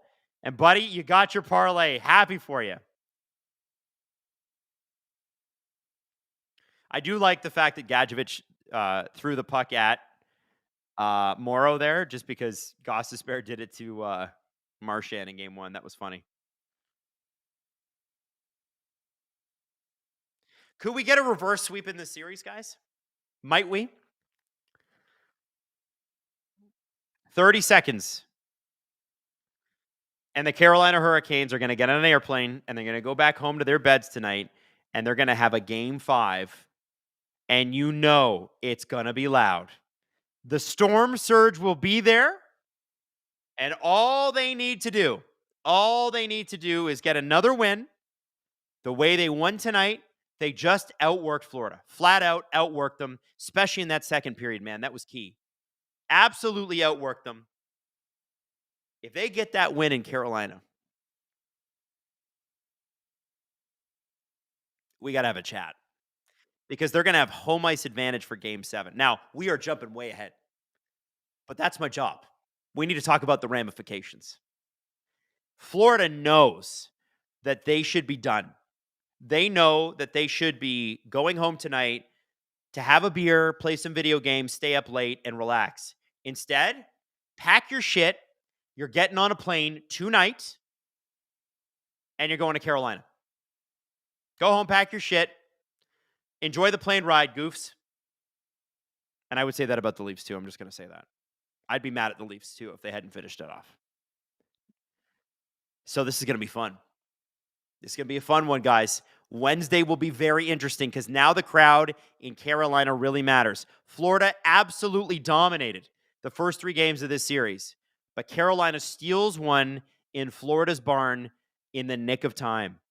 Freddie Anderson, shutout. Shutout for Freddie. All right, guys, I'm going to let you go. I'll be honest, it's been a long day. But I had a blast with you tonight. Thank you so much for hanging out. Thank you to Robert for running the SDPN chat. Thank you to Hayden for running the stream. Love you guys. You're amazing. And great stream tonight. So I will see you for game 5 on Wednesday. Canes fans, Panthers fans, you better come back because it's going to be real interesting. All right, see you soon, guys. Have a good day.